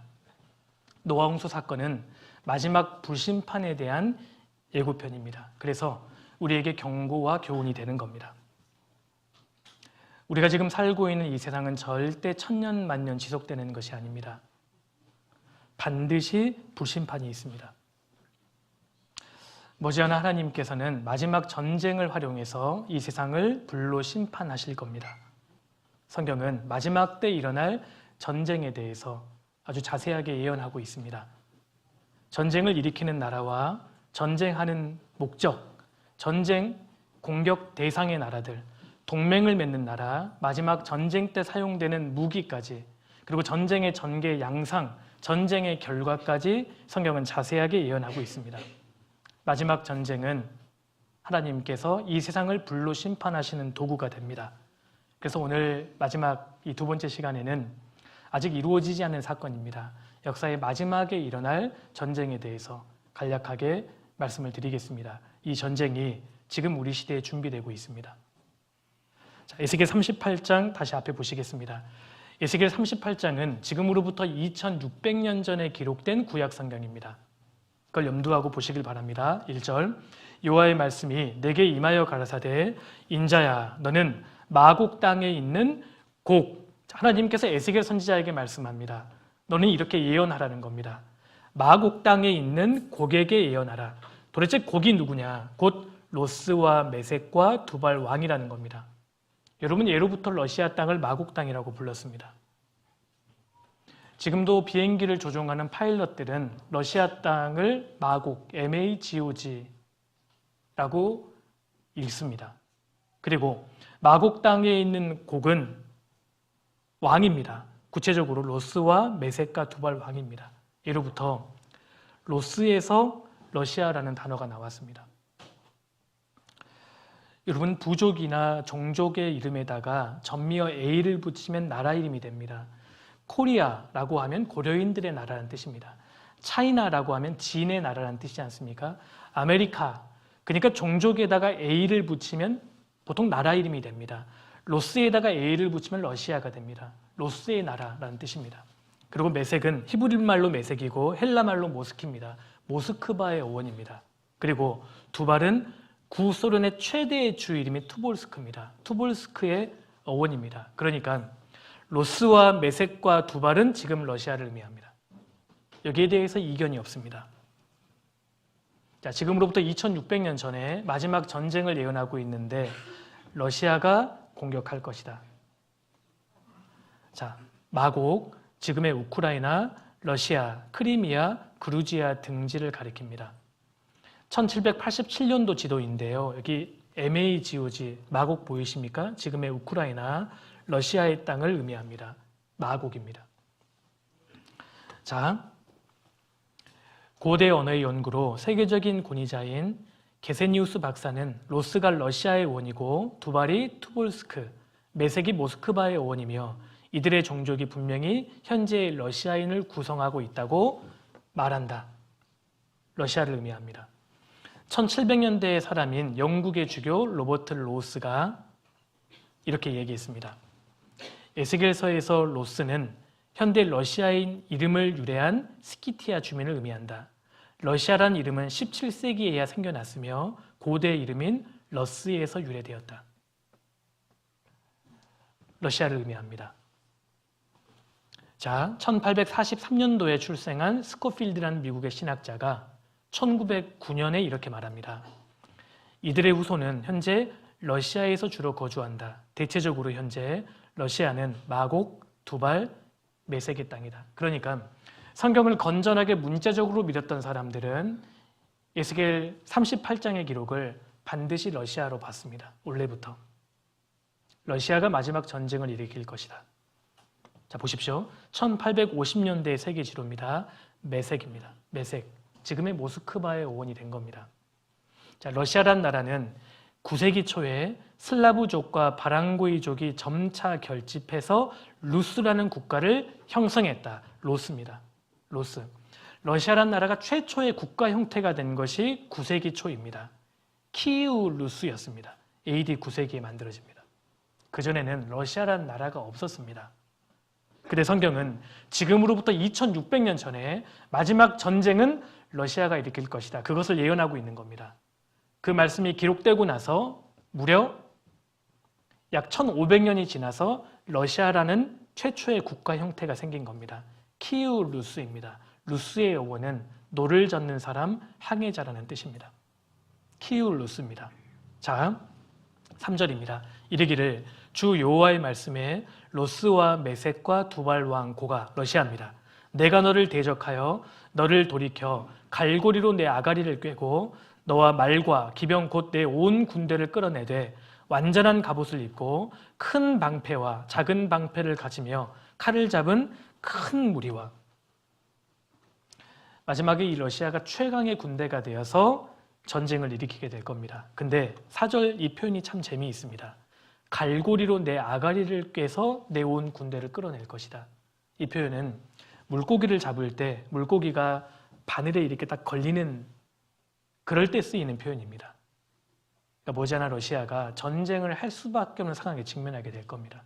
전쟁을 하고 싶어 하지 않아도 전쟁을 할 수밖에 없는 상황에 처하게 될 겁니다. 러시아가 온 군대를 이끌고 전쟁을 일으킵니다.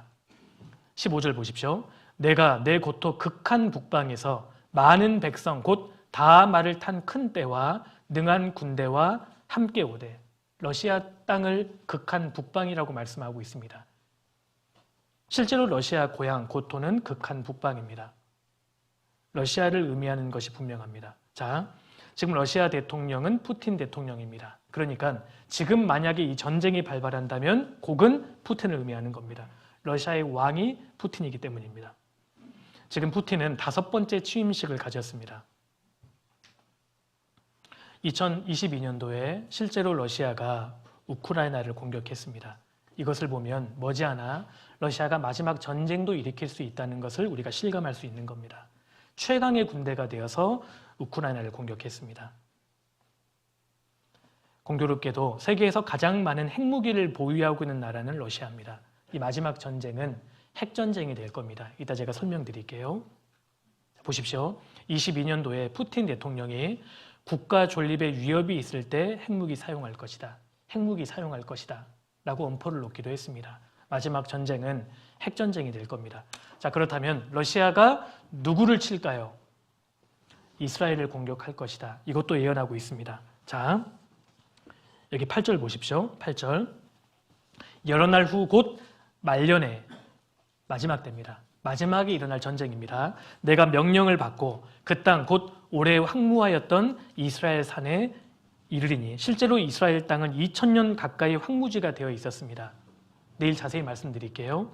그 땅 백성은 유대인들은 칼을 벗어나서 열국에서부터 모여 들어오며 이방에서부터 나와서 다 평안히 거하는 중이라. 얼마나 진술이 정확합니까?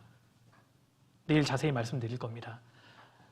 러시아가 이스라엘 땅을 공격하게 될 겁니다. 왜 공격하느냐? 전쟁의 목적까지 나옵니다. 12절입니다.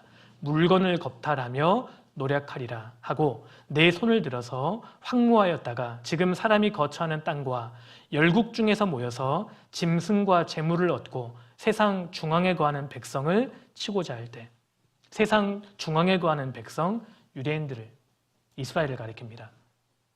이스라엘을 공격할 텐데 전쟁 목적이 무엇이냐? 물건을 겁탈하며 노략하리라. 경제적인 목적이 될 거라는 겁니다. 마지막 전쟁은 사상 분쟁이 아닙니다. 종교적인 전쟁도 아닐 겁니다.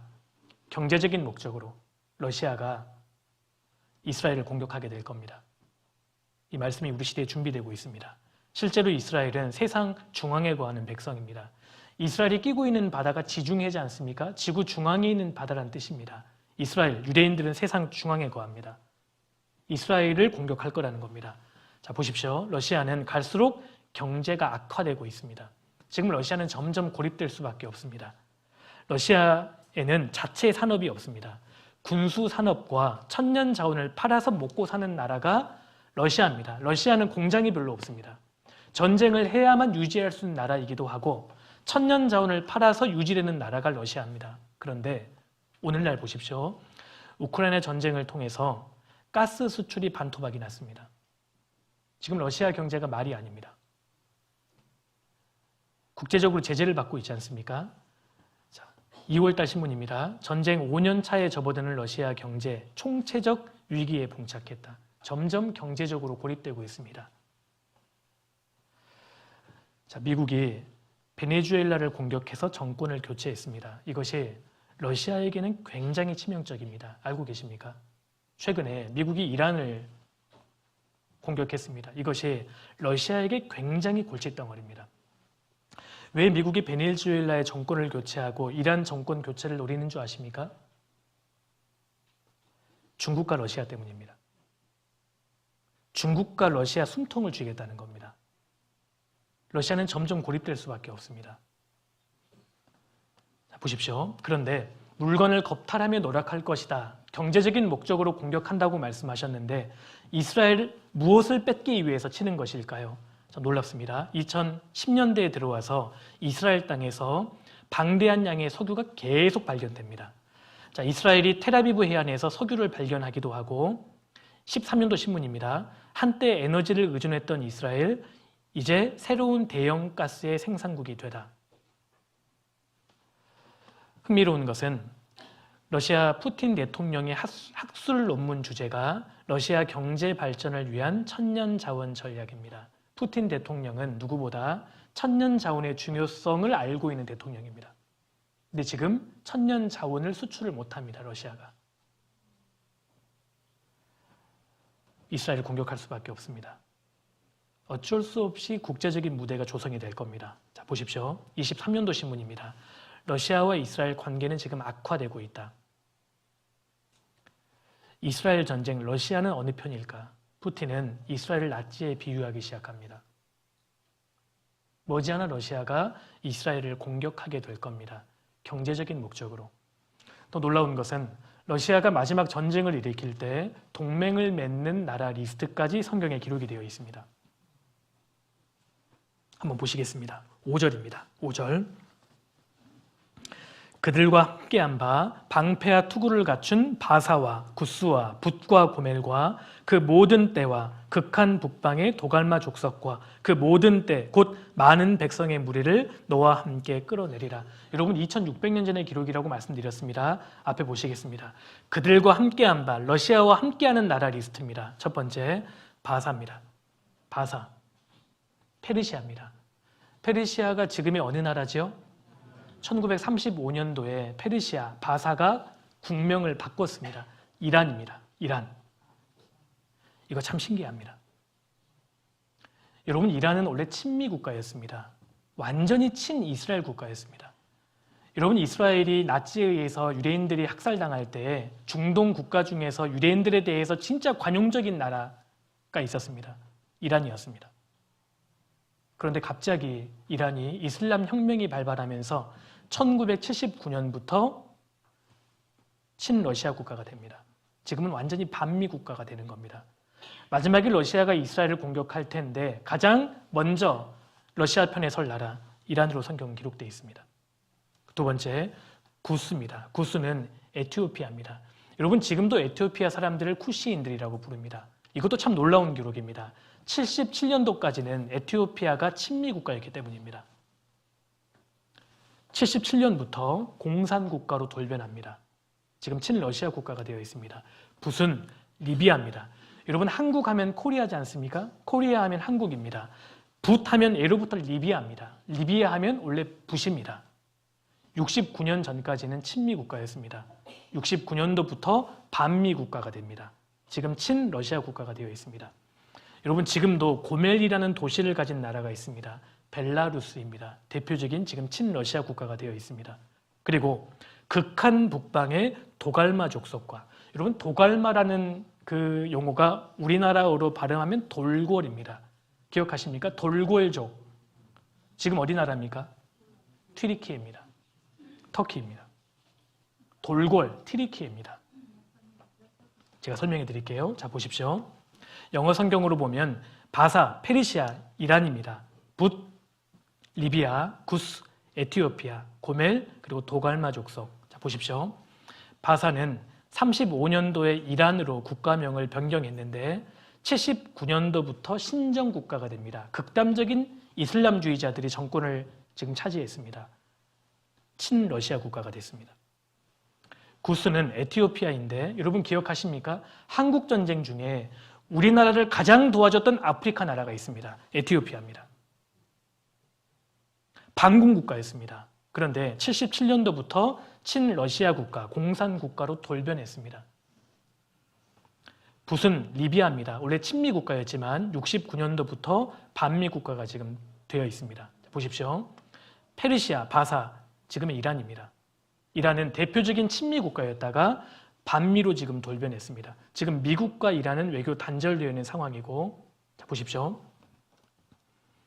여기 이스라엘과 이란은 예로부터 철전치 원수입니다.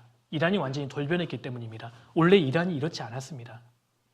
여러분, 이란은 우리나라와도 수교를 맺고 있는 국가였습니다. 그래서 서울 강남에 테헤란로가 있습니다. 그리고 이란 테헤란에 가면 서울로가 있습니다. 정말 사이가 좋았습니다. 근데 79년도부터 반미 국가로 돌변합니다. 이슬람 극단주의 나라가 되어버렸습니다. 그때부터 반이스라엘 국가가 되었는데, 자, 보십시오. 이란 배후에 누가 있습니까? 러시아가 있습니다. 러시아와 이란은 지난 2500년 동안 한 번도 군사동맹을 맺은 적이 없습니다. 여기 혹시 세계사를 공부하신 분들은 실감하실 거예요. 어떻게 러시아와 페르시아가 군사동맹을 맺습니까? 여러분, 러시아 종교는 기독교였습니다. 이란, 페르시아의 종교는 이슬람이지 않습니까? 어떻게 기독교 국가와 이슬람 국가가 동맹을 맺습니까? 군사적으로. 이건 말도 안 되는 일이거든요. 근데 마지막 때가 되면 러시아가 이스라엘을 공격할 텐데 이란이 앞제의 역할을 할 것이다. 이것이 예언되는 것 아니겠습니까? 우리 시대에 그 전쟁을 위한 무대가 만들어지고 있습니다. 러시아와 페르시아, 바사입니다. 동맹을 맺었습니다. 바사와 러시아입니다. 자, 보십시오. 이스라엘이 이란을 공습할 때 러시아 용납 못한다. 이란 편을 들었습니다. 3월달 신문입니다. 푸틴 대통령은 이란에 이유 없는 공격을 했다. 미국과 이스라엘을 비난합니다. 보십시오. 오늘 신문입니다. 러시아가 100% 돕고 있다. 이란의 공격 기술로는 하늘의 눈이라고 불리는 미국 E3를 폭파시킬 수 없습니다. 러시아가 100% 돕고 있다. 배후에 러시아가 있다. 이란을 암묵적으로 지원하고 있는 나라가 러시아입니다. 이란은 군사 강국입니다. 미사일 사정권 안에 여기 이스라엘이 포함되어 있습니다. 이란의 핵전쟁 선언, 공격 목표는 어디입니까? 하필이면 이스라엘입니다. 여러분, 이란은 국가 정책상 이스라엘을 지도상에 없애는 것이 국가 정책인 겁니다. 신정 국가입니다. 코란에 그렇게 기록되어 있기 때문입니다. 절대 이란은 물러서지 않습니다. 자, 보십시오. 이란, 이스라엘을 가루로 만들겠다 경고하기도 하고, 이란의 병사 군화 밑창에는 이스라엘 국기가 그려져 있습니다. 이게 국가 정책입니다. 실제로 이란의 주적은 이스라엘 그리고 미국인 겁니다. 그리고 이란의 미사일에는 이스라엘에게 죽음을, 이 문구가 다 새겨져 있습니다. 대표적인 반이스라엘, 반미 국가가 이란입니다. 원래 이란이 이러지 않았다니까요. 79년부터 돌변한 겁니다. 이 사람 아시죠? 이란의 최고 종교 지도자 아야톨라 알리 하메네이입니다. 얼마 전에 이분 죽었죠? 이분이 뭐라고 이야기했냐? 모든 유대인들을 죽여라. 이스라엘을 절멸시켜라. 이게 국가 정책입니다. 이 사람 죽었습니다. 이란의 지도부 한 명씩 다 제거당하고 있습니다. 피말리는 이스라엘의 전술이라고 했죠.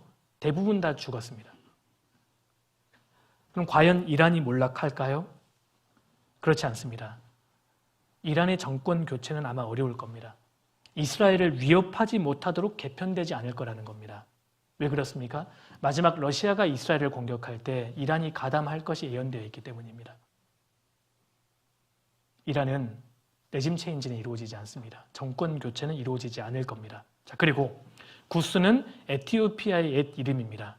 77년 신문입니다. 에티오피아 친공산화로 급선회했다. 77년도부터 공산 국가가 됩니다. 자, 보십시오. 에티오피아와 러시아입니다. 굉장히 긴밀해지고 있습니다. 붓은 리비아입니다. 86년도에 리비아는 유사시에 소련, 러시아에게 기지를 제공하겠다. 지금도 마찬가지입니다. 리비아에 공군 해군 기지 만들려고 하는 러시아, 미국의 새로운 골칫덩어리가 되고 있다.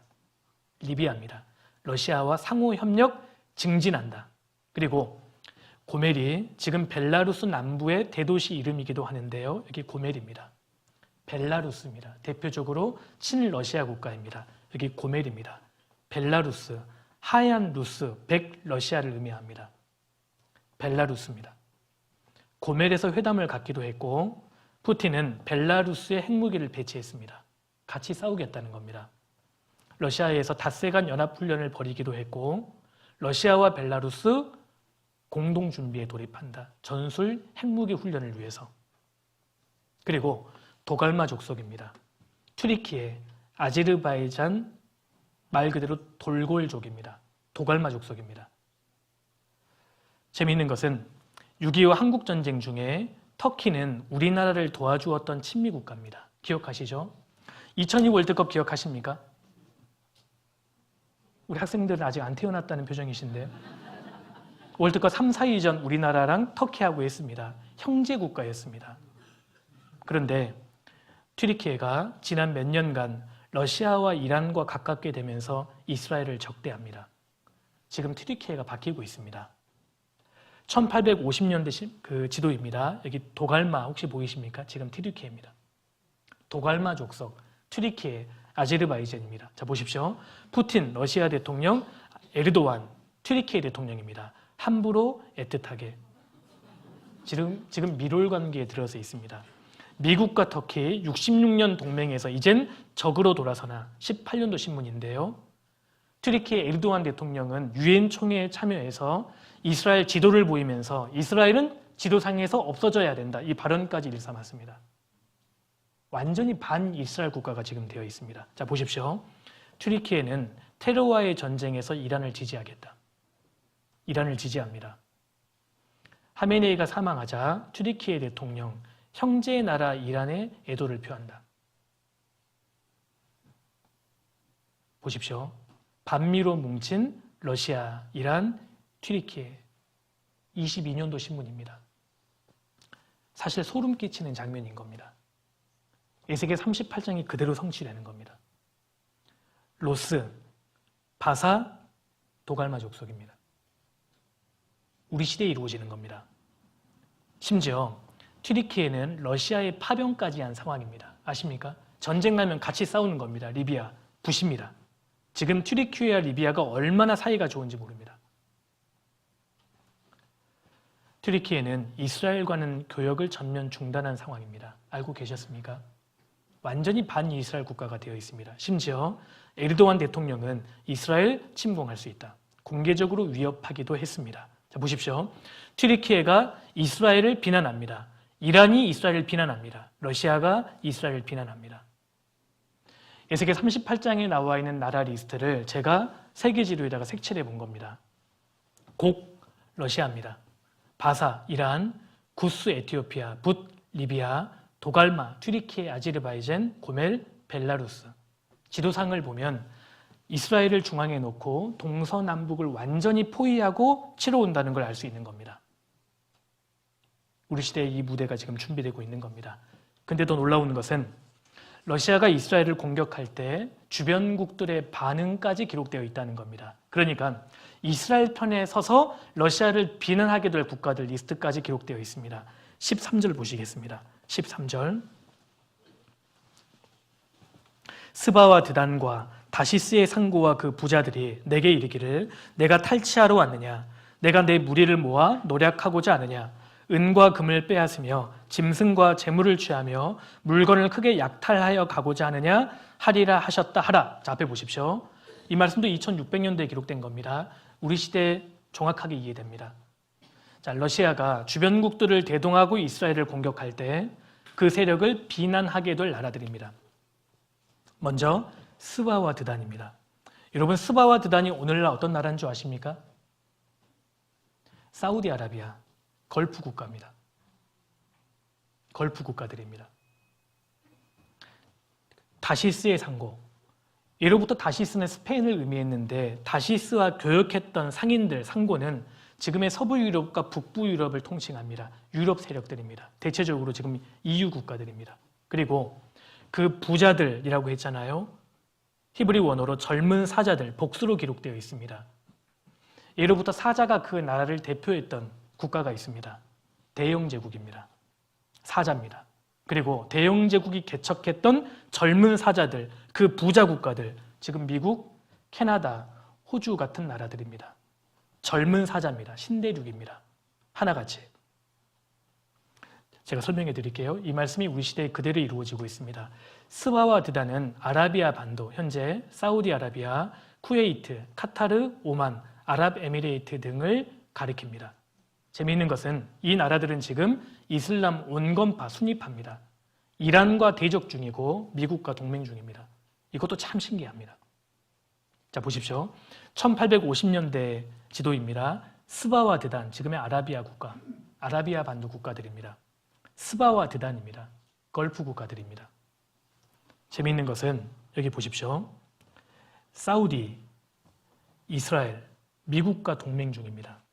지금 이스라엘과 사우디아라비아는 밀월 관계에 들어서 있다는 걸 알고 계십니까? 동맹을 맺어야 한다면 사실 이렇게 맺어야 합니다.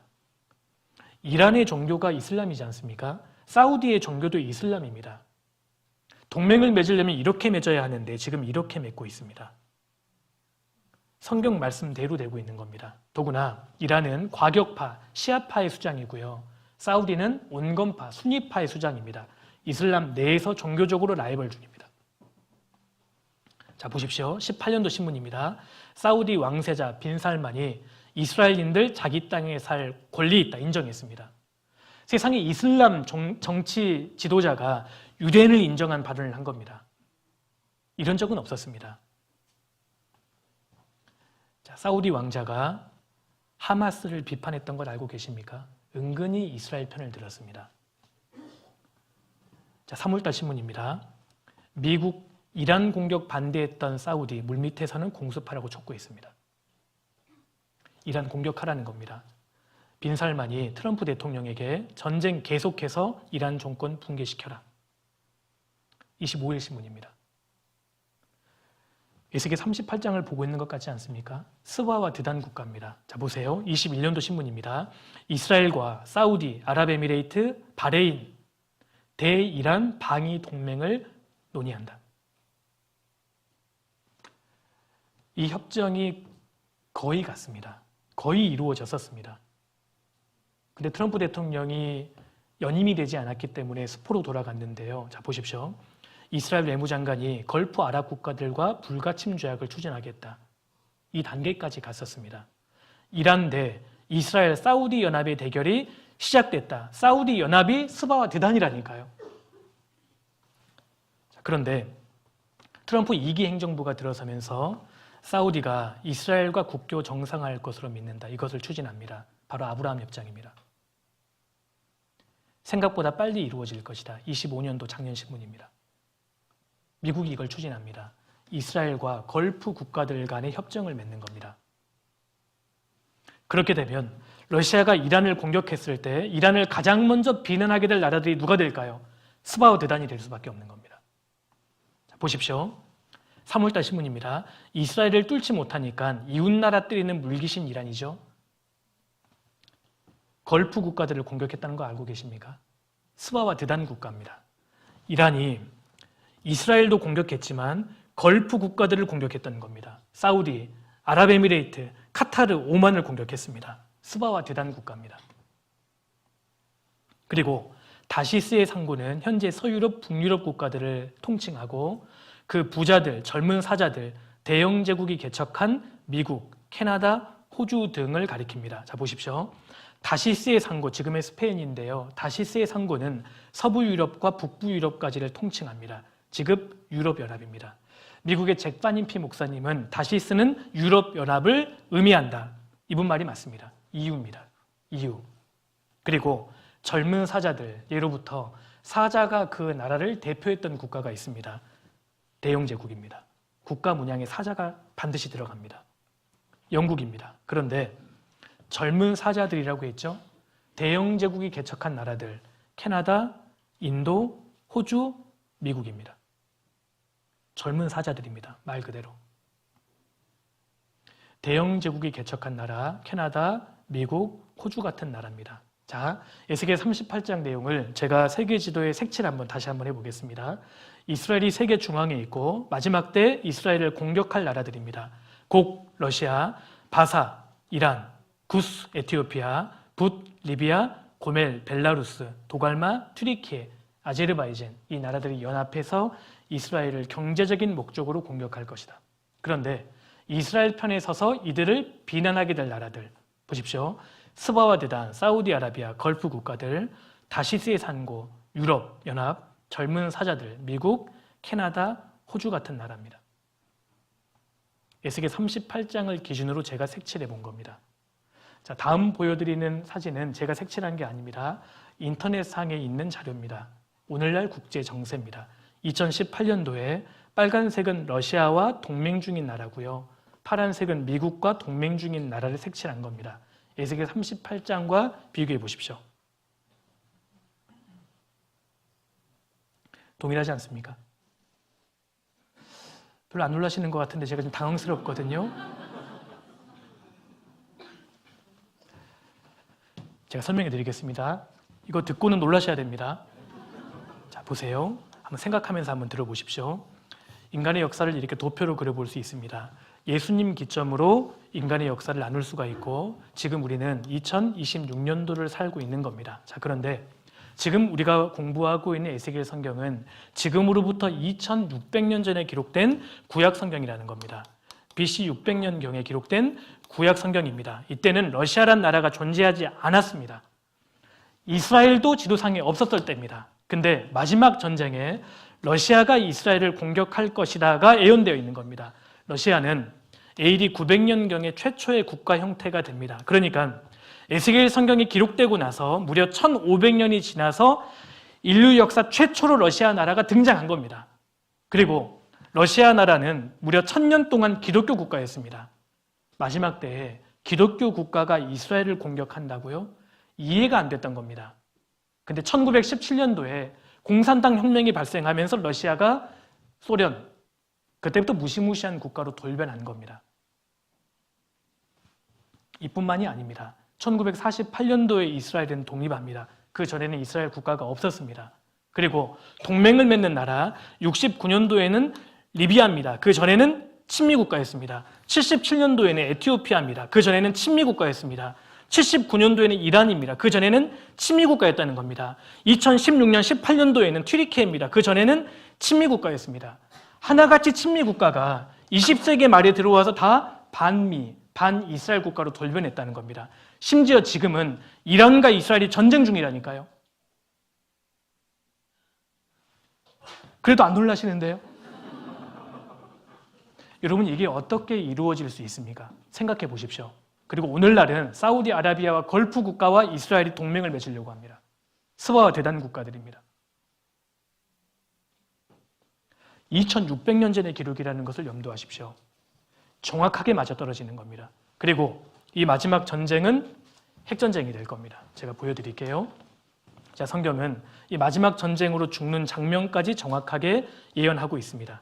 스바냐 1장은 구약 성경입니다. 지금으로부터 2450년 전에 기록된 구약 성경입니다. 여호와께서 가라사대 내가 지면에서 모든 것을 진멸하리라. 내가 사람과 짐승을 진멸하고 공중의 새와 바다의 고기와 거치게 하는 것과 악인들을 아울러 진멸할 것이라.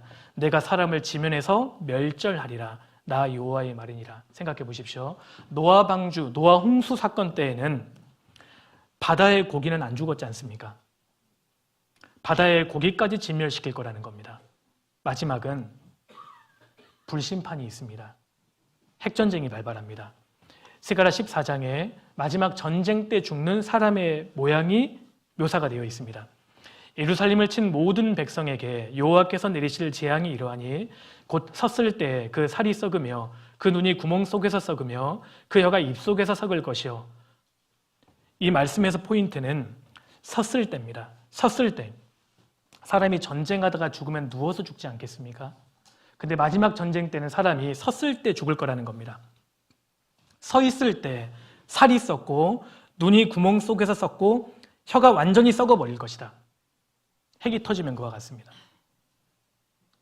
사람이 섰을 때 산채로 녹아버립니다. 핵이 터지면 열폭풍이 무섭습니다. 한번 휩쓸고 지나가면 사람이 섰을 때 열폭풍은 수분에 가장 먼저 민감하게 반응합니다.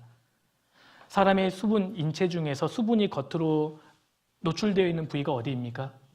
눈입니다. 안구가 먼저 썩습니다. 그리고 혀, 입 안입니다. 혀가 썩어버리는 겁니다. 살이 녹아버립니다. 섰을 때입니다. 섰을 때 사람의 몸이 썩어버립니다. 섰을 때입니다. 말 그대로 녹아버립니다. 요한계시록 9장 17절에 마지막 전쟁의 모습입니다. 이같이 이상한 가운데 그 말들과 그 탄자들을 보니 불빛과 자주빛과 유황빛 갑옷이 있고 또 말들의 머리는 사자머리 같고 그 입에서는 불과 연기와 유황이 나오더라. 이 세 재앙 곧 저희 입에서 나오는 불과 연기와 유황을 인하여 사람 3분의 1이 죽임을 당하니라. 핵이 폭발하면 3요소입니다. 불과 연기와 유황입니다. 불빛과 열 폭풍과 방사능입니다. 이것으로 전 세계 인구의 3분의 1이 순식간에 죽임을 당하는 겁니다. 마지막 전쟁은 핵전쟁이 될 겁니다. 끝없는 핵경쟁, 인류는 불안하다. 지금 전 세계에 1만 2천 기가 넘는 핵무기가 있습니다. 가장 많은 핵무기를 보유하고 있는 나라가 단연 러시아입니다. 러시아. 마지막 전쟁은 핵전쟁이 될 겁니다.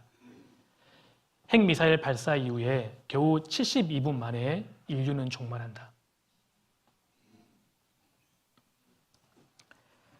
마지막 전쟁은 핵전쟁이 됩니다. 성경은 한 번도 틀린 적이 없기 때문에 이 말씀도 반드시 이루어질 겁니다. 전문가들이 말합니다. 지구 멸망까지 85초 전이다.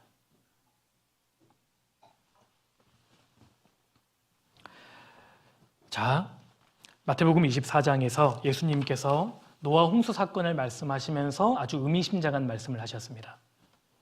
37절에요. 노아의 때와 같이 인자의 임함도 그러하리라. 홍수 전에 노아가 방주에 들어가던 날까지 사람들이 먹고 마시고 장가들고 시집가고 있으면서 홍수가 나서 저희를 다 멸하기까지 깨닫지 못하였으니 인자의 임함도 이와 같으리라. 예수님께서 재미있는 말씀을 하셨습니다. 노아의 때와 같이 인자의 임함도 그러하리라. 지금으로부터 2000년 전에 초림하신 예수님께서는 마지막 때가 되면 다시 오시겠다고 여러 차례 말씀하셨습니다. 그걸 재림이라고 이야기합니다. 그런데 마지막 재림의 모습이 노아 때와 너무 똑같을 거라는 겁니다. 그런데 이 말씀을 보면 너무 재미있습니다. 사람들이 간음죄를 짓다가 살인죄를 짓다가 홍수로 멸망했다. 그렇게 말씀하지 않으셨습니다. 사람들이 먹고 마시고 장가들고 시집가고 있다가 홍수 때 멸망했다. 죄에 대한 묘사가 없다는 겁니다. 그들이 죄를 짓다가 멸망하는 것이 아니라 일상생활을 하다가 멸망했다. 주님이 그렇게 말씀하시는 것 아니겠습니까? 여러분, 성경이 말하는 근본적인 죄가 뭔지 아세요? 하나님과 상관없는 삶이 죄입니다. 하나님께 대한 무관심이 죄인 겁니다. 하나님께서 지금 그 말씀을 하시는 겁니다. 믿든 말든 내 자유다. 신경 쓰지 마라. 여러분, 그거 진짜 악한 말입니다. 아들이 집을 나갔습니다. 며칠 동안 집에 돌아오질 않습니다. 아버지가 어렵게 찾았습니다. 너 어디 갔다 왔어? 아들이 말합니다. 아니, 내가 집에 들어가든 말든 당신이 무슨 상관이에요? 이거 진짜 악한 말입니다. 아버지와 아들 관계를 끊겠다는 말인 겁니다. 아내가 집을 나갔습니다. 집에 돌아오질 않습니다. 남편이 어렵게 찾았습니다. 여보, 어디 갔다 왔어? 아니, 내가 집에 들어가든 말든 당신이 무슨 상관이야? 이거 정말 악한 말입니다. 부부 사이의 관계를 끊겠다는 말이 되는 겁니다. 믿든 말든 내 자유다. 신경 쓰지 마라. 이거 진짜 악한 말입니다. 창조주와 피조물의 관계를 끊겠다는 말이 되는 겁니다. 우리 시대는 인간이 하나님을 추방시켜버린 겁니다. 지금 우리 시대를 보십시오. 인간이 하나님을 잃어버렸습니다. 하나님이 주신 것을 다 쓰고 누리고 살면서도 하나님께 대하여 아무런 관심을 갖지 않은 사람들입니다. 하나님을 추방시킨 겁니다. 인간이 지을 수 있는 가장 근본적인 죄는 하나님께 대한 무관심입니다. 여러분, 노아가 방주를 만들었는데요. 100년 가까이 만들었던 것으로 추정이 됩니다. 방주를 만들면서 노아가 주변 사람들을 전도했습니다. 여러분, 하나님이 이 세상을 심판하신다고 하셨습니다. 같이 방주 만듭시다. 그리고 방주 다 만들거든 꼭 타셔야 됩니다. 한 사람도 안 탔습니다. 노아 저거 미쳤구만. 노아 저거 정신 돌았네. 하나님이 뭐 물로 세상을 심판하셔? 방주가 다 만들어졌습니다. 다 만들어지고 나니까요. 지구 동물 암수 한 쌍씩 제 발로 방주에 들어가기 시작합니다. 여러분, 이게 보통 일인가요? 이거 기적이지 않습니까? 성경을 보시면 짐승이 방주에 들어갔던 기간이 7일이라고 나옵니다. 7일은 성경에서 완전수입니다. 무슨 뜻이죠? 하나님 끝까지 참아주신 겁니다. 100년 넘게 참아주셨고 7일까지 끝까지 참아주신 겁니다. 근데 한 명도 안 탔습니다. 방주의 문이 닫혔고 비가 내리기 시작했습니다. 그제야 사람들이 방주로 뛰어들어가기 시작했을 겁니다. 문을 두드렸을 겁니다. 문은 열리지 않았습니다. 무엇을 의미하는 줄 아십니까? 하나님은 오래 참으세요. 근데 영원히 참지 않으십니다. 하나님이 이번 한 주간 우리에게 돌이킬 수 있는 기회를 주신 겁니다. 돌이키셔야 합니다. 우리 중에 어떤 분은 저는 아직 젊어요. 늙어서 구원받을래요. 저는 아직 바빠요. 나중에 구원받을게요. 죄송한 말이지만 여기에 참여하신 분들 가운데 이번이 마지막인 분들도 계십니다. 분명히 있습니다. 이번이 마지막 기회가 될 분도 분명히 있습니다. 만약에 여러분들께서 죽는 날을 미리 아신다면 저도 그 말에 동의하겠습니다. 죽기 3일 전에 믿으십시오. 아니, 죽기 5분 전에 구원받으십시오. 죽는 날을 미리 안다면 말입니다. 그런데 알지 못한다면 이번 기회에 구원을 받으셔야 합니다. 아모스 4장 12절에 이스라엘아, 내 하나님 만나기를 예비하라. 여기 이스라엘 대신에 우리 각자의 이름을 넣어 읽어도 틀리지 않습니다. 누구누구야, 내 하나님 만나기를 예비하라. 하나님 만나기를 준비하셔야 됩니다. 우리 머지않아 하나님 앞에 서게 됩니다. 죽음은 확률이 아니지 않습니까? 죽음은 내게 이루어질 수 있는 가능성이 아닙니다. 100% 내가 경험해야 될 사실입니다. 준비하셨습니까? 제가 마지막으로 영상 하나를 좀 보여드리겠습니다. 정말 고맙고 사랑해. 그러니까 편안하게 눈 감고 아버지 나라 가서 행복하게 살았으면 좋겠어. 사람이 눈물을 다시 요즘에 오잖아. 어렵게 찾아온 사랑 놓지 않게 마음에는 열게 시원해져. 이봐요. 매우 고생하는 느끼만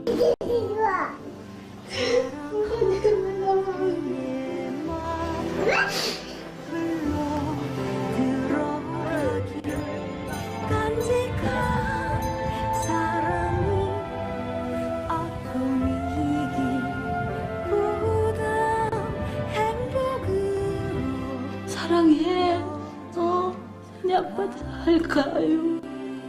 아이고, 이 발로 그렇게 이름 말이야.